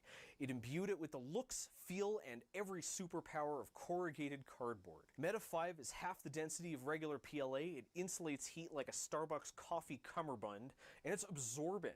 You can even blast it with an ultrasonic bath to get rid of some of that paper pulp, leaving a porous open cell foam ready to impregnate with dyes, chemicals, electrolytes, and more. You love watching me impregnate my Benchy. I see what you people post on my Discord. Our next filament is matte fiber HT Chill out, buddy. Protopasta, and it answers a question no one, literally no one, has ever asked. What if you want carbon fiber filament, but like, without the carbon fiber? What we have here isn't a cursed composite, it's a cursed counterfeit composite. That's why this isn't a Benchy, it's been the floating benchmark. Protopasta is doing what they do best, stuffing their trademark high-temperature PLA with way too much random shit. Today's secret ingredient is unspecified plant fibers, which stabilize the molten polymer and give the finished print a gritty, glittery surface. This really does look and feel a lot like carbon fiber PLA, and it even shares some of its trademark stiffness, though it clogs more than regular Protopasta HT PLA, which is to say it clogs like all the time. So why would you want the Coke Zero of filaments? There are some reasons. None of them are very good though. The organic roughage doesn't remount your nozzle like a real carbon fiber does, but for $50 a kilo extra, you just like buy a better nozzle. You can even buy a new hot end. Carbon fiber residue can be a pain to purge, but Protopasta puts so much crap in their filaments, you're going to end up deep cleaning your extruder anyways. If your hackerspace, college, or library doesn't want you fiddling with the nozzles, and for some reason you still care what they think of you, this is the closest you'll get to that fancy pants carbonic swagger. But suppose you want the opposite. Instead of getting the stiffness without the carbon, what if you want the carbon, but the stiffness is a bad thing? This filament is so hardcore cursed. The instant I stumbled upon it while browsing Matter Hackers, I burst out laughing and came up with this entire episode. Behold the one and thankfully only carbon fiber TPU. If you just did a spit take, congratulations, you're officially a 3D printing nerd. Why? Search "you're a nerd" in the description to print your own certificate of authenticity. For the rest of you, you add carbon fiber to a filament to make it stiffer. Yeah. TPU is a flexible filament. CFTPU is stiff, flexible filament. The headline feature is that they neutralize the headline feature. You'll have to forgive the stringing. TPU absorbs water like a sponge, and I had to witness his train wreck as soon as possible. Carbon fiber TPU is the worst of many worlds, an unholy whole in a whole other dimension than the sum of its parts. The carbon fiber ruins TPU's smooth surfaces and stunts its flexibility, although they didn't add enough to fully solidify the filament.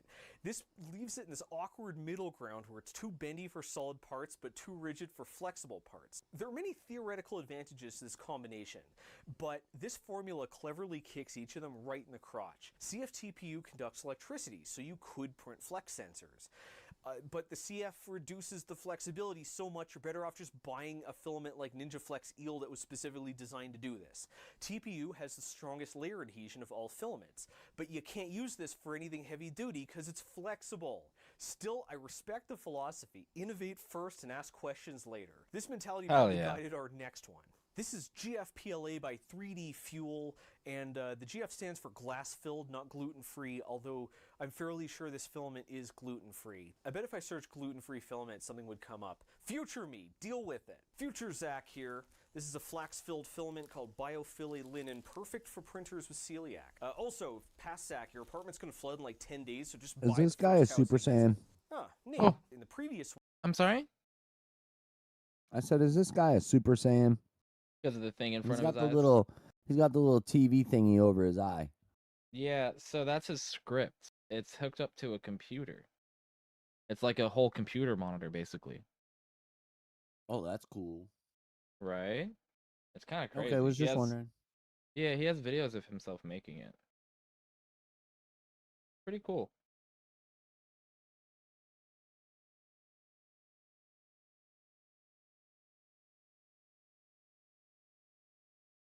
Alright, I'm gonna hit play. Oh no! I got paint on my fingies. one, the additive nerfed the polymer's strengths, but this time the additive strengthens the strongest strengths, which happens to be strength, and that was way too strong to begin with. This benchy is so strong, I had to give it a swole buff benchy body. Adding carbon to filament makes it stiffer, more precise, and more brittle. Adding fiberglass makes it even stiffer, even more precise, and even more brittle. But plain Jane vanilla PLA is already one of the stiffest, precise, and brittle polymers around. So what happens if you learn the hard way that just because a number is higher doesn't make it better. Pure PLA is so stiff, adding fiberglass actually makes it less stiff. It's already stronger than you need for most projects, and now it's 40% stronger. Will you even realize it? No. The manufacturer claims that this stuff is 30% tougher and 90% more ductile, and while that sounds impressive, regular PLA has such poor toughness and such low ductility, the absolute improvement is bupkis. And whatever you do, do not sand it. Fiberglass dust hurts your lungs. And whatever you do, don't use a brass nozzle. Fiberglass will shred it even harder than carbon fiber. And whatever you do, keep an eye on that print. This stuff is so brittle, unwinding the spool can break it. But if you want to see some wacky optical filament, engage your safety squints and keep your peepers peeled. I guess you can't really do both of those at the same time. Whatever, this filament's cool. This is Reflectolay, one of the rarest and most downright daffy formulas to spring out of Kai Parthy's currywurst addled mind. This filament is retro-reflective, like a road sign or a safety vest. That means when you point a light source at it, it always reflects it right back from whence it came. It's loaded with tiny polycarbonate prisms that redirect incoming light, so no matter what angle or geometry, it's always super duper bright. That's really cool. This is supremely cool stuff, and if you want to make high-vis nighttime gear, action movie laser tripwires, or anti-paparazzi tactical equipment, you got to get yourself some Reflectolay. This filament is cursed not merely because it's stuffed with magical mirror cubes. It's cursed because it's really, really flexible. Like, Reflectolay is as floppy as a shoelace, and those little prism granules make it a world champion nozzle clogger. The fact that I printed this boat at all, let alone one that looks this good, is miraculous. In fact, Reflectolay has inspired so much grief in so many comment sections, this 1.75mm version was discontinued almost as soon as I bought it. Do you want to know how cursed the rest of the list is? This is today's third most flexible filament, but seeing how many tiny prisms this guy managed to pack in there really got me thinking. Which filament is the most filler? Which wood is the woodiest? Which wood is the woodiest? Which cyborg are you going to like, comment, and subscribe to? Our first contestant is Jabil PA4535CF, the carbon fiberist filament. Jabil is an American company that specializes in high-performance nylon filaments. Most of their products are useful for engineers, but unsexy and just kind of boring, like engineers. But PA45 is stuffed with 40% chopped carbon fiber by weight, a full 60% more than the CF nylon from the first episode. Increasing the fibers intensifies the effects for good and for evil. The good is that this is one of the strongest filaments you can run, with a Young's modulus over 10,000 megapascals. That's strong enough to deserve a militarized tank benchy. Carbon stiffness and heat transmission counteract nylon's aggressive warping. Things like the tank treads and the barrel are uncharacteristically easy to print. In fact, the carbon content is so high, this stuff actually conducts electricity, so you get free ESD resistance. CF also makes a filament brittle, and PA42 Skidoo is so brittle, the manufacturer actually recommends deliberately exposing it to moisture just to make it able to come off the spool. Also worth mentioning that these are chopped, not ground fibers, which exponentially increases the effects. Yes, it's literally exponential. We're multiplying twice. I hate it when people use exponential for stuff that's not growing geometrically. I'm glad I'm recording this in English because this entire language is cursed. How about we meet the 3D filament that's more like treaty filament? Easy Wood by Form Future. Got 'em. Yep, the Centaur PP people. This is PLA bulked up with grinded coconut bagasse. Quit laughing, the brown hairy coconut really is called bagasse. This filament is not actually a terrible way to sequester carbon, since coconut oil is one of the most popular industrial ingredients, and billions of tons of bagasse go to waste each year. Don't quote me on that stat, I made it up. The difference between Easy Wood and other wood is the sheer amount of wood. The stuff from the first episode was about the sheer amount of wood. The pine tree from earlier was 30% holiday cheer. Easy wood is a whopping 40% plant matter by weight, and remember that since coconut husks are a fraction as dense as PLA, this is far more than half bagasse by volume. Sadly, the print does not smell like coconuts, although it does kind of look like one, especially when you crank the heat and roast the fibers a little. Is there a filament with even more filling? There is, and the same company made it. This is Stone Fill by Form Futura with a similar PLA-based binder and a whopping 50% by weight of powdered stone. It only made sense to use Stone Fill rock filament to print Dwayne the Rock Benchy. The rock additive is a super fine powder, so it has a satisfyingly satiny smooth finish, sort of like burnished concrete. I still imagine nearly half a kilo of rocks would annihilate a brass nozzle, especially if you're running it on this V400 at 1,000,000 miles an hour. But wait, there's more, or technically less, because I found not one but 2 filaments that print only 40% plastic. The other 60% isn't wood, carbon, rock, or even metal. It's not even a solid. This is lightweight PLA by ColorFab, the filament that foams. That's right, the instant LW PLA hits the hot end, it balloons in size like a continuous What the Cheeto, fuck? and the hotter the nozzle, the more puff in your stuff. At 190 Celsius, it prints a lot like normal PLA. At 240 Celsius, you can extrude the same volume with just 40% of the filament. The result is as detailed as solid PLA, but at a fraction of the mass, which makes it perfect for stuff like artsy planes and giant Gridfinity storage bins. The foamed up filament is much weaker, to the point where you can crush the print with your bare hands, which makes me feel very manly. It takes some really cool material science to put solid material in one end and get foam out the other, but before I explain it, you need to put on your serious face, because the following sentence is not funny. The secret ingredient is a blowing agent. The same heat that melts the filament also activates the blowing agent, releasing tiny gas bubbles into the solidifying polymer. In this case, it's sodium bicarbonate, baking soda, which breaks down into carbon dioxide that gets trapped in the plastic, and arguably means lightweight PLA is filament crack. Maker's Muse did an awesome video on this stuff, and he wrote an awesome blog post about it, which is really handy, because there's nothing I hate more than having to scour some hour-long YouTube video for a single piece of useful information. PLA has some major weaknesses. Luckily, it isn't the only polymer to get a blowout. Lightweight ASA is the same idea as lightweight PLA, except it features ABS's younger, better brother. Because ASA prints hotter than PLA, this stuff always has to foam more aggressively. Here's what happened when I tried to run off a print at 100% density.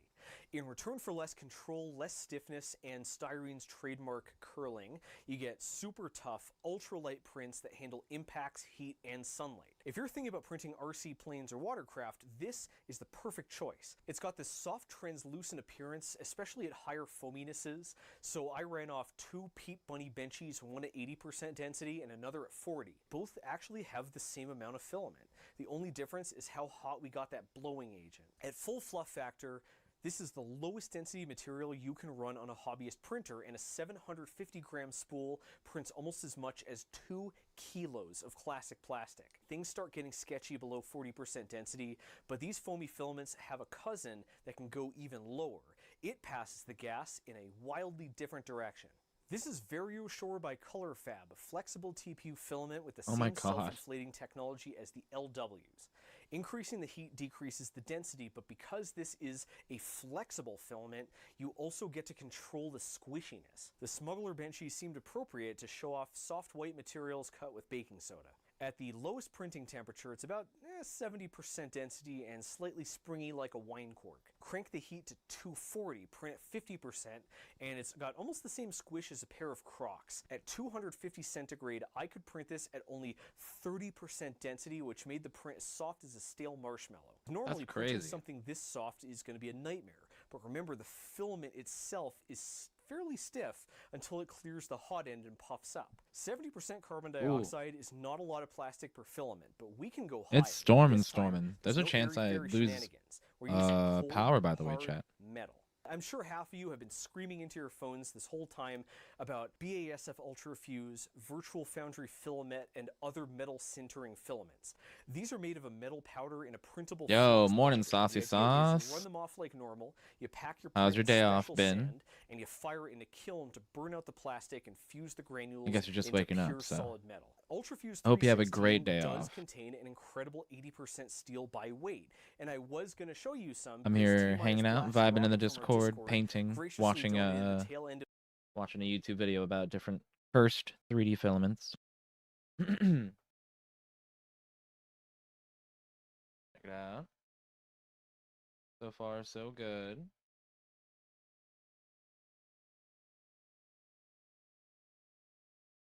Slept like 13 hours straight. Damn.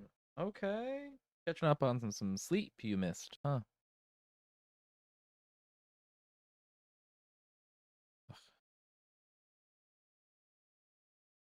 of a spool. Unfortunately, USPS fucked the mutt and the whole box got lost in the bureaucratic blind eternities. But it's still not the lowest overall, because yours truly has connections.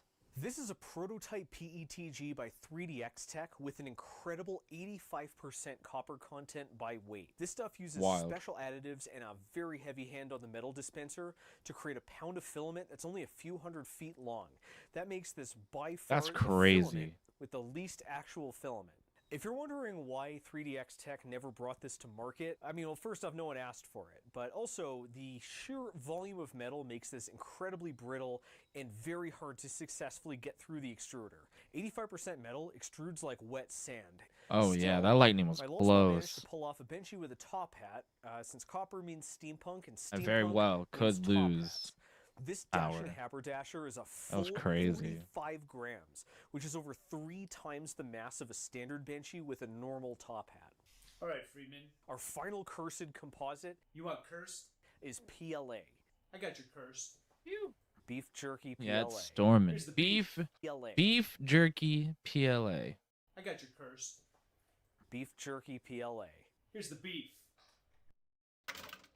This amalgam Gross. of filament and flesh was forced on an unwilling world through a vile ritual called content creation. Early last year, Joel the 3D printing nerd and his entire entourage got to tour the Protopasta proto plant. They were given a once-in-a-lifetime opportunity to craft a custom spool of scented filament. Joel picked mint chocolate, Helen Lee of Crowd Supply chose lavender, the Pooch, being a colossal Chadzilla, filled Protopasta's coffee grinder with Oberto original flavor beef jerky and poured it into the production line. Why? Oh Let my the man God. speak for himself. I love beef jerky, and I needed it in filament form. The result is a crystal clear red tinted PLA speckled with meat particles. What really gets my goat is that if you can look past the meat glitter, this might be the cleanest benchy I've ever printed. But I know what you're all asking. Does it What does smell it taste like? beef? Well, not really on the spool, but once the heifer hits the hot end, woo Nelly! The room immediately Woo flooded with Nelly! an unmaskable aroma of charred Yeah, guessing a broiled little red steak. storm The system finished right over your benchy area right doesn't now. really Yeah, smell, dude, but it's if you drag storming. your nail across its You were hull, right, the Evie. exposed beef has a subtle bacon note. This, cowboys, cowgirls, and cowborgs, is a meat-scented scratch and sniff benchy. But don't worry, beef jerky PLA can't hurt you. Only a single spool of this meat filament has ever existed, so you could say it's quite rare. I'll be honest, it can't Got really 'em. get much more cursed than meat filament, so if you leave now, I totally get it. Don't let the subscribe button hit you on the way out. But while you're down there, let me know in the comments what cursed substance you'd like to see me mix into a filament. After how dirty I've been doing Protopasta this episode, I doubt they'll return my calls, but I can 3D print a brick and throw it through their factory window. With the carnivorous composite cleared, let's continue to cursed colors. In our first cursed color, the photons don't treat the filament too kindly either. This is UV Color Change PLA from Micro Center's Inland brand, but with a twist. This one changes from neutral white to juicy grape when exposed to ultraviolet light. Just tell me that is not one juicy looking boat. A narrow That's cool. band of wavelengths performs some quantum shenanigans with the pigment, creating a similar color-changing chameleon effect as the thermochromic heat-sensitive ABS from the first episode. Okay, neat, but why is heat-sensitive filament fine, but UV-sensitive is cursed?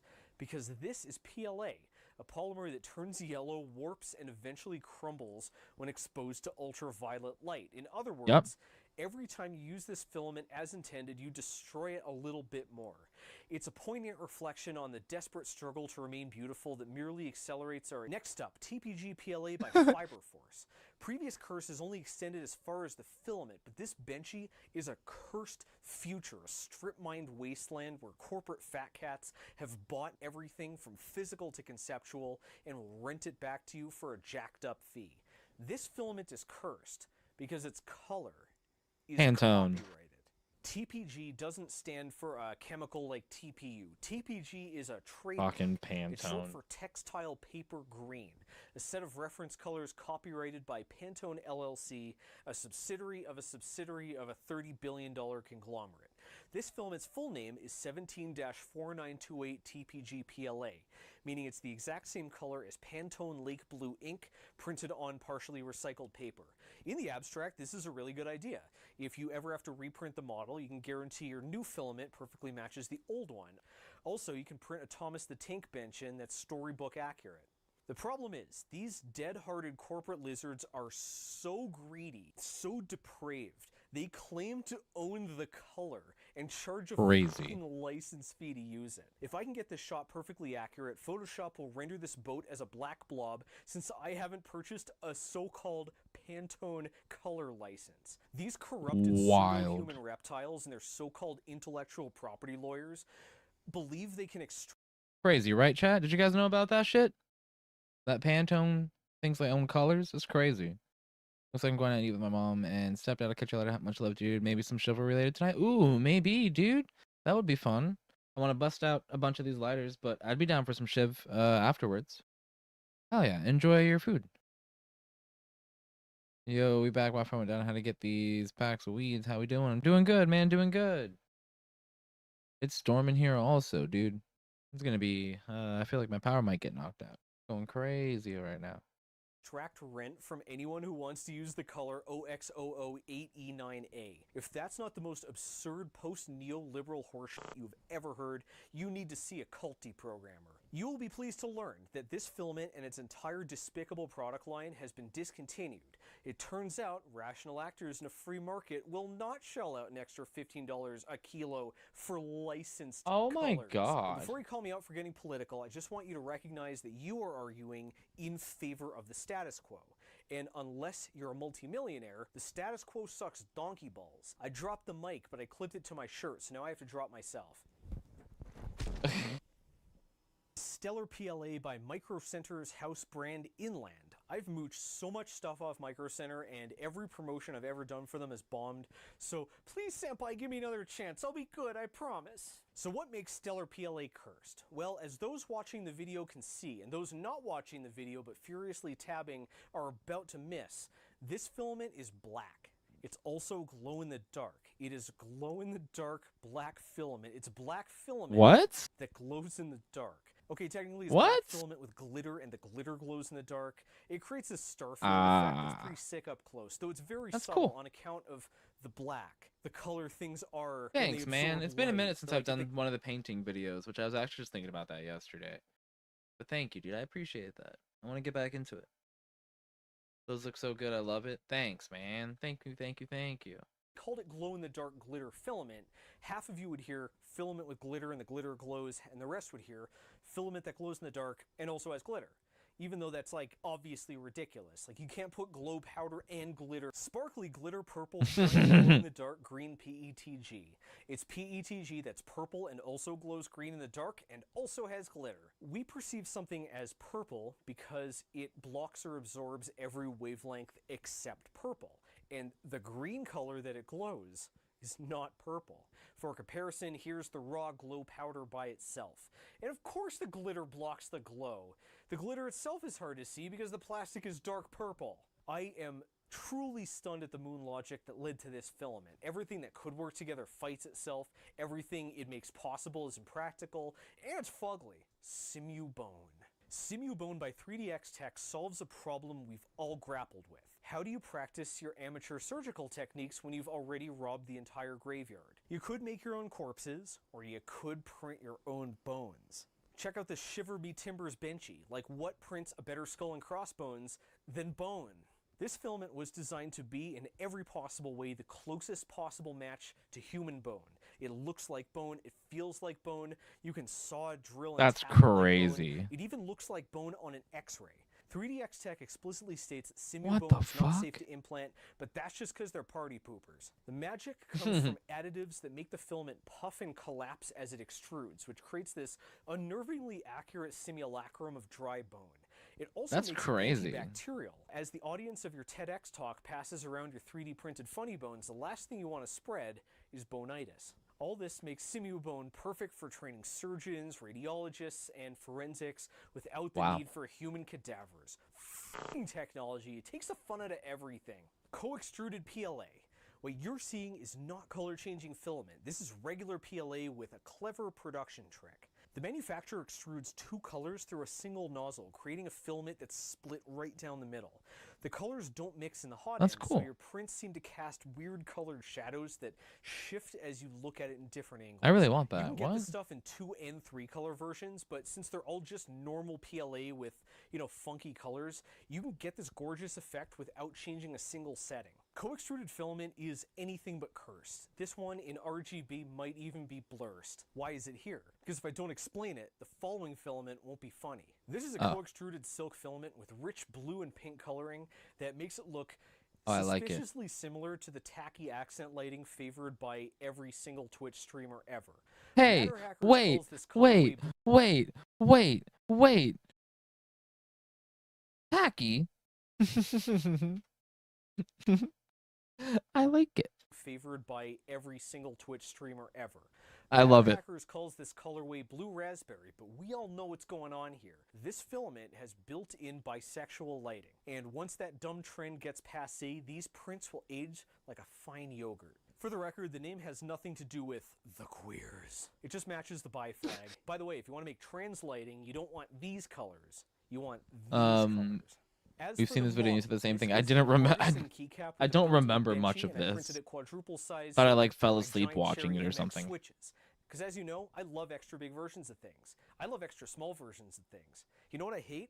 Every filament in the next category. Like a parent with their kids, I can't tell you which I hate the most because I hate them all in different ways. Let's start things off with a blast from the past, a flexible filament that scared the entire hobby away from its entire category. The rope nobody wants to push, Ninja Flex by Ninja Tech. Ninja Flex is a TPU. In fact, it's one of the very first flexible filaments ever released for the hobby. In a time when even PETG was considered exotic, Ninja Tech was flexing their floppy filament that they claimed I even see. the crappiest MakerBot clone.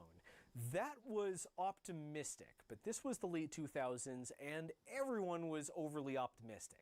Modern TPUs are formulated for low ductility. They love to bend, but they don't want to stretch or squash.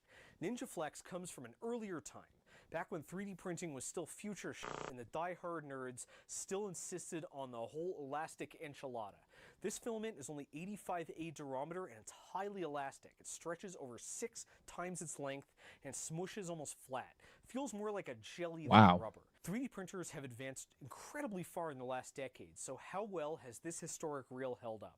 Ninja Flex is one of the nastiest, Oh my God. angriest, most vindictive filaments still in production. It prints at an almost watery consistency. It slips off the drive gear. It buckles in your Bowden tube. It doubles back in your heat break. It wraps itself around your motor. And if you do manage to somehow get anything on the plate, this Yeah, super no soft thank you. slate spaghetti will dodge like the Matrix when the nozzle comes in for the next layer. Back in the day, Ninja Flex was so notorious, many makers are still scared to try flexible materials. You should know that modern TPUs are far more friendly. In fact, allow me to go off topic and recommend a filament that does the same thing Ninja Flex was trying to do better, easier, and more reliably. This is Filaflex 70A by Recreus, and it isn't just softer and more elastic than Ninja Flex. It is a total joy to use. At 70A durometer, who could have called that, Filaflex produced the softest prints in this entire series, and these benchies will stretch 900% before snapping. The secret is polyether, flexible thermoplastic used in sports, medicine, and outdoor furniture, but not commonly seen in 3D printing. Polyether urethane softens at a higher temperature than the usual polyester, and it doesn't absorb water. This makes the filament more stable in the extruder, so even though, it's still a challenge to drive such a soft material, once you get it flowing, it keeps on going. But we're not here to talk about sensible, pragmatic filaments that enable new possibilities. Oh no. We're here to look at cursed shit that wastes hours of your life for no reason. Like, Tallman 230 is a nylon PETG combo designed to bring the high stats of nylon to low-spec printers. It's named for its printing temperature, and when it works, any machine can get tough, satiny prints with such a low-friction surface, they almost feel greasy. With the tiniest touch of flex, Tallman 230 is actually very tough for a low-temperature plastic, and it only costs a few bucks more per kilo. It's too bad it's cursed. No matter what machine I printed on, what bed treatment I use, or what model I try, Tallman 230, like most of my Discord, does not want to be straight. In the last Gridfinity episode, I ran off that Visa arm in this stuff, and even with a freshly resurfaced Wham Bam PEX plate slathered in special nylon Magigoo, every segment bananified. My best Banshee, remember Banshees are like an inch tall and inch wide, is still totally curled off the plate. Still, it's always good to see people push the envelope of accessible entry-level printers. Technology is supposed to improve. Incumbents are supposed to go obsolete. That said, hobby printing is still quite young, and it should be too young for any filament to be forgotten altogether. Yet that's the exact story of HDPE, a polymer that once ran through every rep wrap, but today has totally vanished. What happened? That's what bottles are made out of. Polyethylene is a tough translucent polymer used for milk jugs, home insulation, and Yeah. similar heavy-duty applications. In the early days of hobbyist printing, HDPE was as common as PLA, but while the latter is now ubiquitous, HDPE has all but disappeared. HDPE has an exceptional temperature range from 160 to 280 Celsius, and that was crucial in the early days of hobby printing when hot ends were airbrush nozzles wrapped in nichrome wire. It turns out I already had some of this stuff. I just called it eSun cleaning filament. What do you say we load it into the printer and party like it's 2008? Oh no. Oof. Oh no. Oh no! HDPE is, in every way, the worst filament I have ever tried. Bed adhesion, 0. It only bonds to packing tape and that melts off at the required 130-degree plate. Layer adhesion, 0.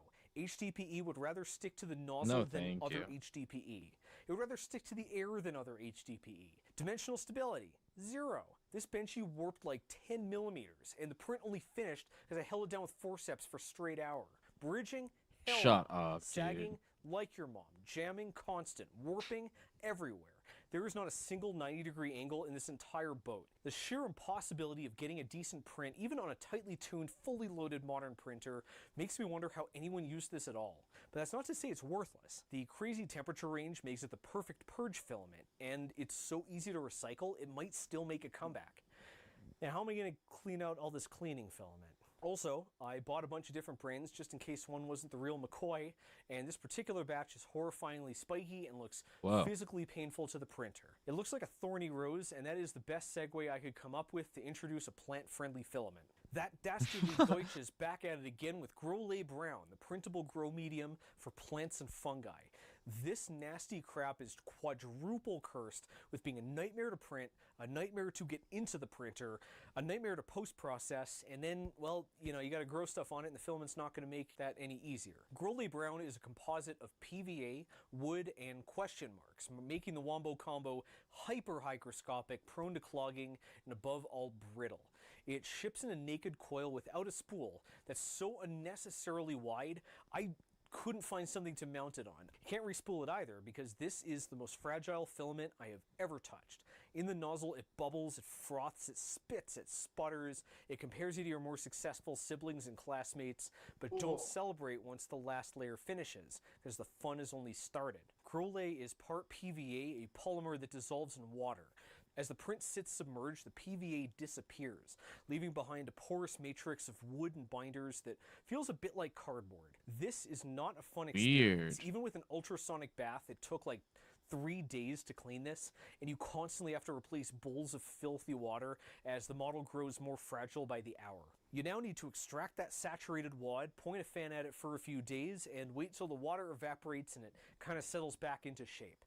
Kai recommends doing this in a box because that super porous surface is like a beachfront mansion for mold. Finally, prepare a tray of fertilizer. deposit the benchy, add your seeds, and twiddle your green thumbs. The filament has a neutral pH and it doesn't leach chemicals, so assuming your print survives the process, you now have a benchy partially composed of living organisms and you can harvest and eat them. I want to eat a benchy. Future Zach here. Unfortunately, I can't actually grow anything on the grow lay. The workshop flooded and the print is probably inoculated with all kinds of spores. If I tried, the only thing that would sprout is icky black mold. Life sucks, wear a hat. Print a hat on your benchy. So Mr. Parthy actually made a whole range of porolay filaments with conventional polymers suspended in a soluble substrate. There's lay felt, which is part TPE and part fiber, and supposed to collapse into a fuzzy, floppy finished product. Lay foam is, I believe, flexible PLA and renders a crisp porous print that gets softer when it takes on water. Finally, you got gel lay, which is part elastomer and collapses into a gelatinous blob. Unfortunately, I have the same thing to say about all three. They don't really work. The soak swells them up far too much in the Z direction, so they look sillier and sillier until they literally come apart at the seams. They're super fragile. All three porolays smeared apart in my hands before the PVA even finished dissolving. I think these are more stunts than actual practical filaments, but if a benchy that's swollen to double height isn't cursed, I don't know what is. We've arrived at the end. Those filaments cursed beyond additives, beyond colors, beyond the very notion of filament itself. Hold on to your beard, it's about to get weird. SR110 by Stratasys was generally donated by Trucku from our Discord.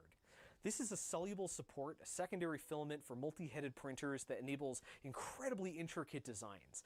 Because you dissolve the supports instead of manually picking them off, you can print models that are impractical or straight up impossible to post-process. Stuff like the USS Benchy Prize, which is super delicate and entirely composed of overhangs. SR110 works with most filaments that print at 270 degrees or hotter. Holy shit. We're talking stuff like polycarbonate and nylon. Unfortunately, this was intended for high-end industrial printers with oven-like heated chambers, and it's like 6 years expired, so the support split apart. Still, they held up enough to do the job, and I think the model came out fine. I am not going to remove these supports because I need to immerse it in a warm vat of caustic lye. We're not doing that. What? But that's not why SR110 is cursed. They said dissolve? I thought like water. Lie? Are you kidding me? That's crazy. Oh no. SR110 is cursed because of its packaging. SR110 comes in a Stratasys Fortis canister, a hermetically sealed, electronically tagged magazine that weighs multiple kilos when it's empty. This is designed to feed a 3-ton printer with a 6-digit price tag, and loading it is a 14-step process. A similarly sized roll of a similar product, Matter Hackers Ionic, costs $450, and that's just the spool, no Kuragas lock-in punishing proprietary price premium packaging. Someone probably paid more for this disposable sidekick filament than you paid for this whole hobby in your entire life. The actual machine drives the filament with this built-in rubberized wheel, but I found that a Hemmer's drive gear can just pull it out. So what does the canister actually bring to the table? Well, buried beneath the latches, gaskets, pulleys, airtight tape, stamped steel, and sacks of desiccant is just a regular-ass spool. Buttermilk by Goo is one of the most mysterious filaments I've ever seen, and Buttermilk? in this episode, that's a statement. Besides its product page, I can't find any record that this filament or the company that makes it even exists. I'm pretty sure this is the only video to include this filament. Buttermilk is PLA with a large proportion of PHA, a natural polyester that's one of the most sustainable thermoplastics in the game. If you've ever used PLA+, a touch of PHA is often the plus. It's rare to see a filament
Oh, goodness gracious.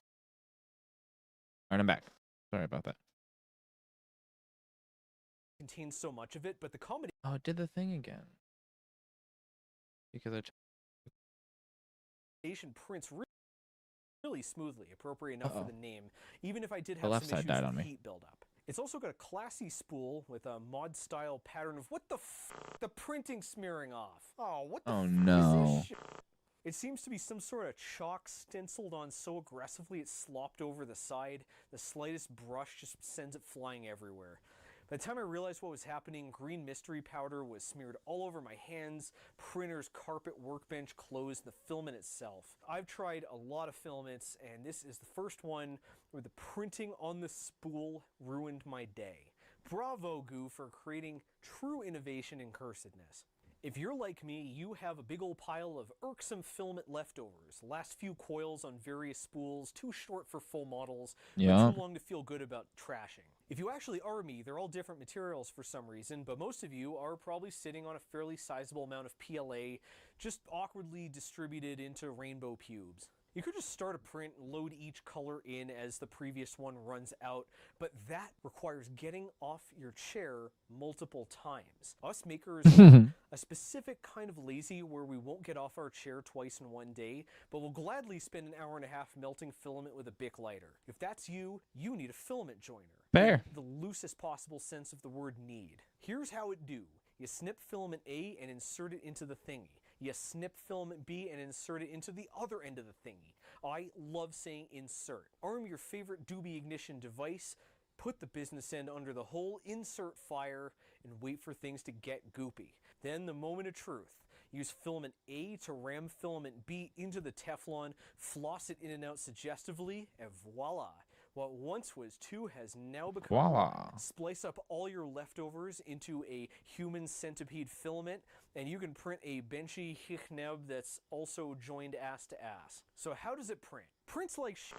The joints are wider than the filament, and that creates a pressure spike that just raises all kinds of hell in your hot end. You can't sand PLA, so your only option is to whittle this down with a knife, which, because it's so thin, is going to whittle your fingers too. Oh no, my This light stuff is died on twisting me. every which way. Again, remember, this is the tail end of a spool. It's the twistiest part. If any link in the chain happens to be brittle, it sucks to be you, nerd. Your whole human centipede is coming apart at the seams. It's a tremendous amount of work to salvage a few bucks of plastic, and it's certainly not worth it. Listen, people, our hobby is pathologically obsessed with avoiding any kind of waste except time.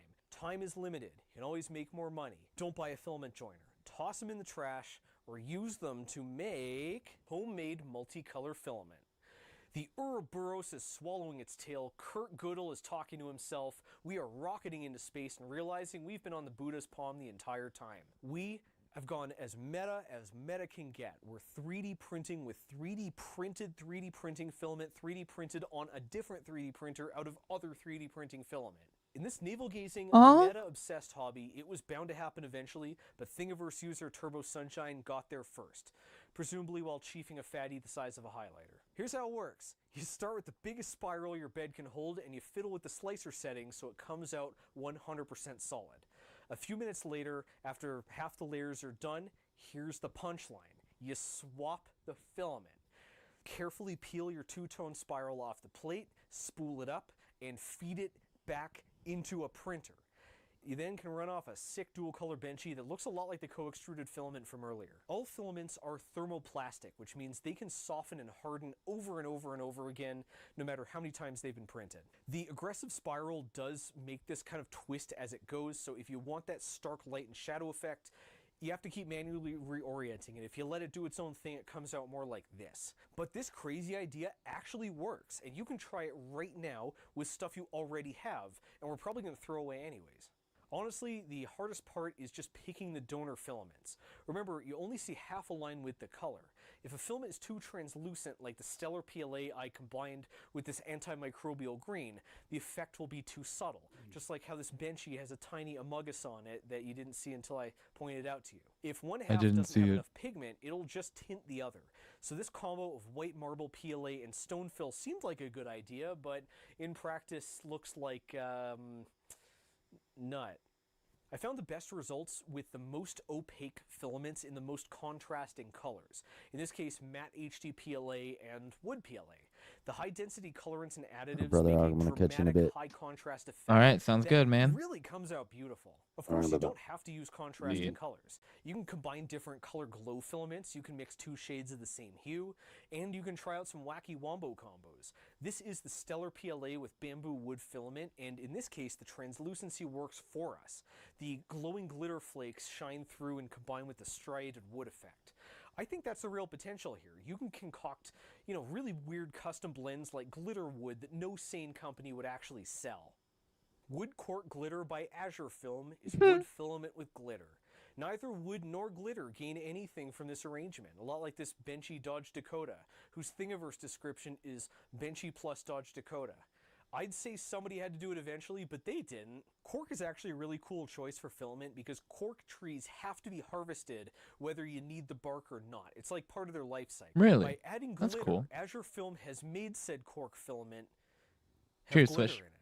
At least it's big chunky glitter so you can actually kind of see it. It's also biodegradable, which is nice. And why am I making arguments for this? It's glitter wood filament. PCPTFE by Nanovia is a unique blend of polycarbonate and polytetrafluoroethylene, aka Teflon.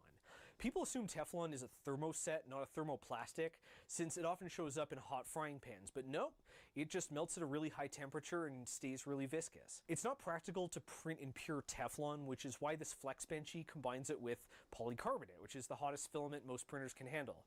The alloy is waxy, opaque, super stiff, and far easier to print than pure PC, courtesy of PTFE's extremely high crystallinity.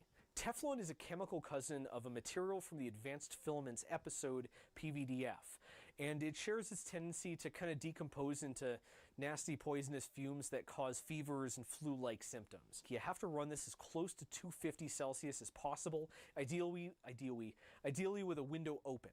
Oh, also the Benchy is flexible. Not sure I mentioned that. The moral of the story here is you always have to be careful when you try a new filament.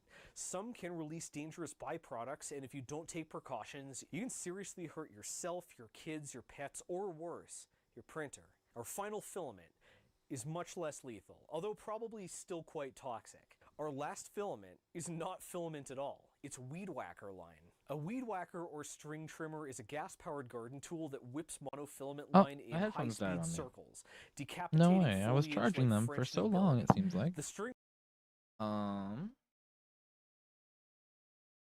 Lame.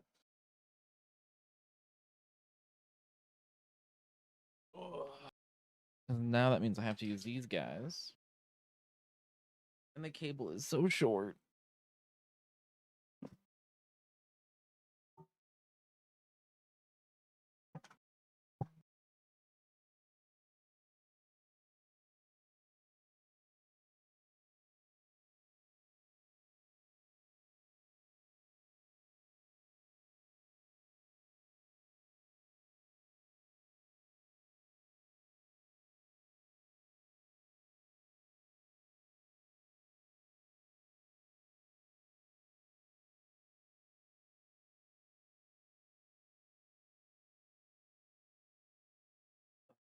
Goodness. Yeah, I hate this. This sucks.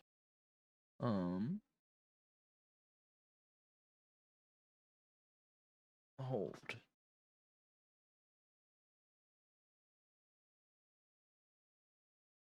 There we go. Just gonna have to deal with that.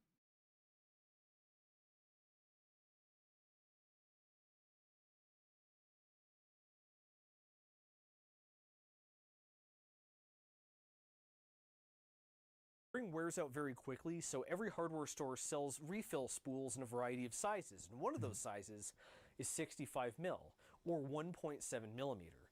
So yours truly waddled down to the local Harbor Freight, bought a spool, threw it in the dehydrator, shoved it into a printer, and got a surprisingly good Benchy. Okay, so I actually spoiled this in the first episode, and CNC Kitchen did an entire episode on it, but this is just too fucked not to include. Weed Whacker line is basically nylon filament that's just 3% thinner than the purpose-made material. The dehydrating step is mandatory. This is deliberately saturated by the manufacturer to make it more flexible. And if you want to get anything but a bubbly mess that looks and sounds like this,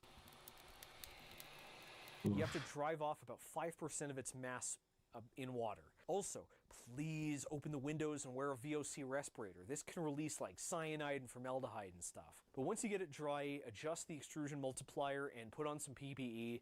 This is totally serviceable and absolutely practical nylon filament, as demonstrated by the very last cursed benchy of the day, the OP benchy, aka why did I make this? Trimmer line is a challenge to print, but not much more than regular nylon. Your favorite nylon profile will probably work. It's even got great impact resistance thanks to additives that prevent the line from snapping and firing a plastic flechette right into a toddler's eyeball. It's not like a bargain, like even this cheap crap from Harbor Freight comes out to $80 a kilo. But if you're in one of those godforsaken wastelands outside driving distance of a micro center and you desperately need something to print in, your local hardware store sells filament and they don't even realize it. And that, my friends, is my cornucopia of cursed materials to haunt your dreams and jam your extruders. The workshop actually flooded before I could test the last few. I never got to the PLA filled with ground oysters, this uncanny color called Party Pink, and do you remember that low friction Tribo Plus from the last episode that's borderline unprintable? Well, iGus sent me the rest of its product line. We're going to deal with these in the final installment of every filament, for which I have saved the most exotic, expensive, and experimental materials ever printed. It's going to be spicy, so hit subscribe. Thanks to the many, many people who made this episode possible, notably Keysight. Check that description and watch Decode, along with tons more fascinating podcasts and videos for all levels of technical expertise. Thanks to Lulzbot, Prusa, FLSun, E3D, and Bamboo Lab for contributing these printers, E3D and Diamondback for sending special non-stick nozzles, and to Micro Center, Wham Bam Systems, Gloop, and Vision Miner for special bed treatments to actually keep this stuff stuck. I also want to thank the fine folks who forwarded me their filaments, including Trucku and Rocket from the Discord, the Pooch from Repcord, the late great Sanjay Mortimer, Matter Hackers, 3DX Tech, and Inland. Links to every material and more are in the video basement. That's what us cool cats call the description now. I started it. But the most thinkety thanks are due to our patrons like lab scientist False, Matthew Allwright, and Lawn Makes, who rallied super hard to support Brooke and I in our most trying time, our moist trying time. I just can't express how much relief it was knowing such an awesome community is behind us, and you know, it also helps that this is the most expensive thing we've ever done for the channel this episode. Unfortunately, this means the collaborator Easter egg I hid in this video is hopelessly outdated, but I'm still going to make everyone permanent parts of Void Star Lab. Folks like Command, Microwave, Caster the Catboy, Jay, the Suits Ruined Our Fun, Christian Siponin, E to the iPie, Turner Zay, Schleppy the Schwagster, Keep to Yourself, SXP, What the Chuck, Bitrot, Illusion, and the Rounder of Nuts, the Final Disassembler. Yo, DJ, give me a beat. All right. Chat, I think we're going to call it there. Ooh. Camera fell over. I didn't even realize. We're going to call it there, chat. Thanks for hanging and vibing with us today. Let's see who we're going to rate out to.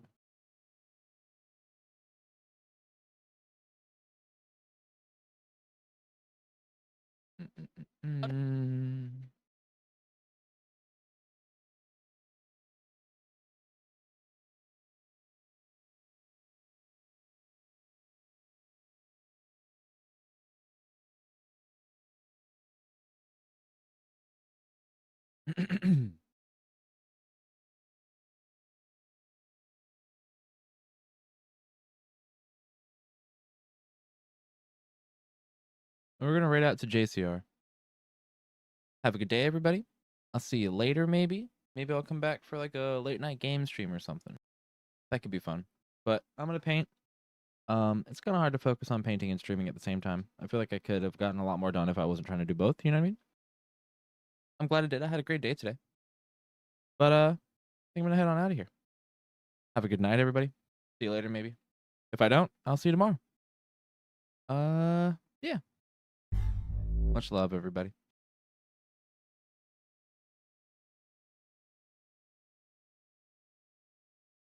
Kate, thank you for the biddy. I appreciate you. Ollie, thank you for the resub. Boogie, thank you for the raid. EB, your maze model, love you so much. Scotty, I appreciate you. Kate, Dab, Aki, Smee, Boogie, Swish, cool ass VIPs, and all the viewers like you that make the stream what it is. I really appreciate you. We're gonna go ahead and raid out to JCR. Hope everybody has a great night.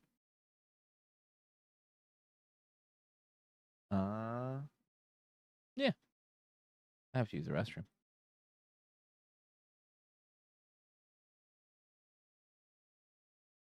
All right. You have a good one, guys.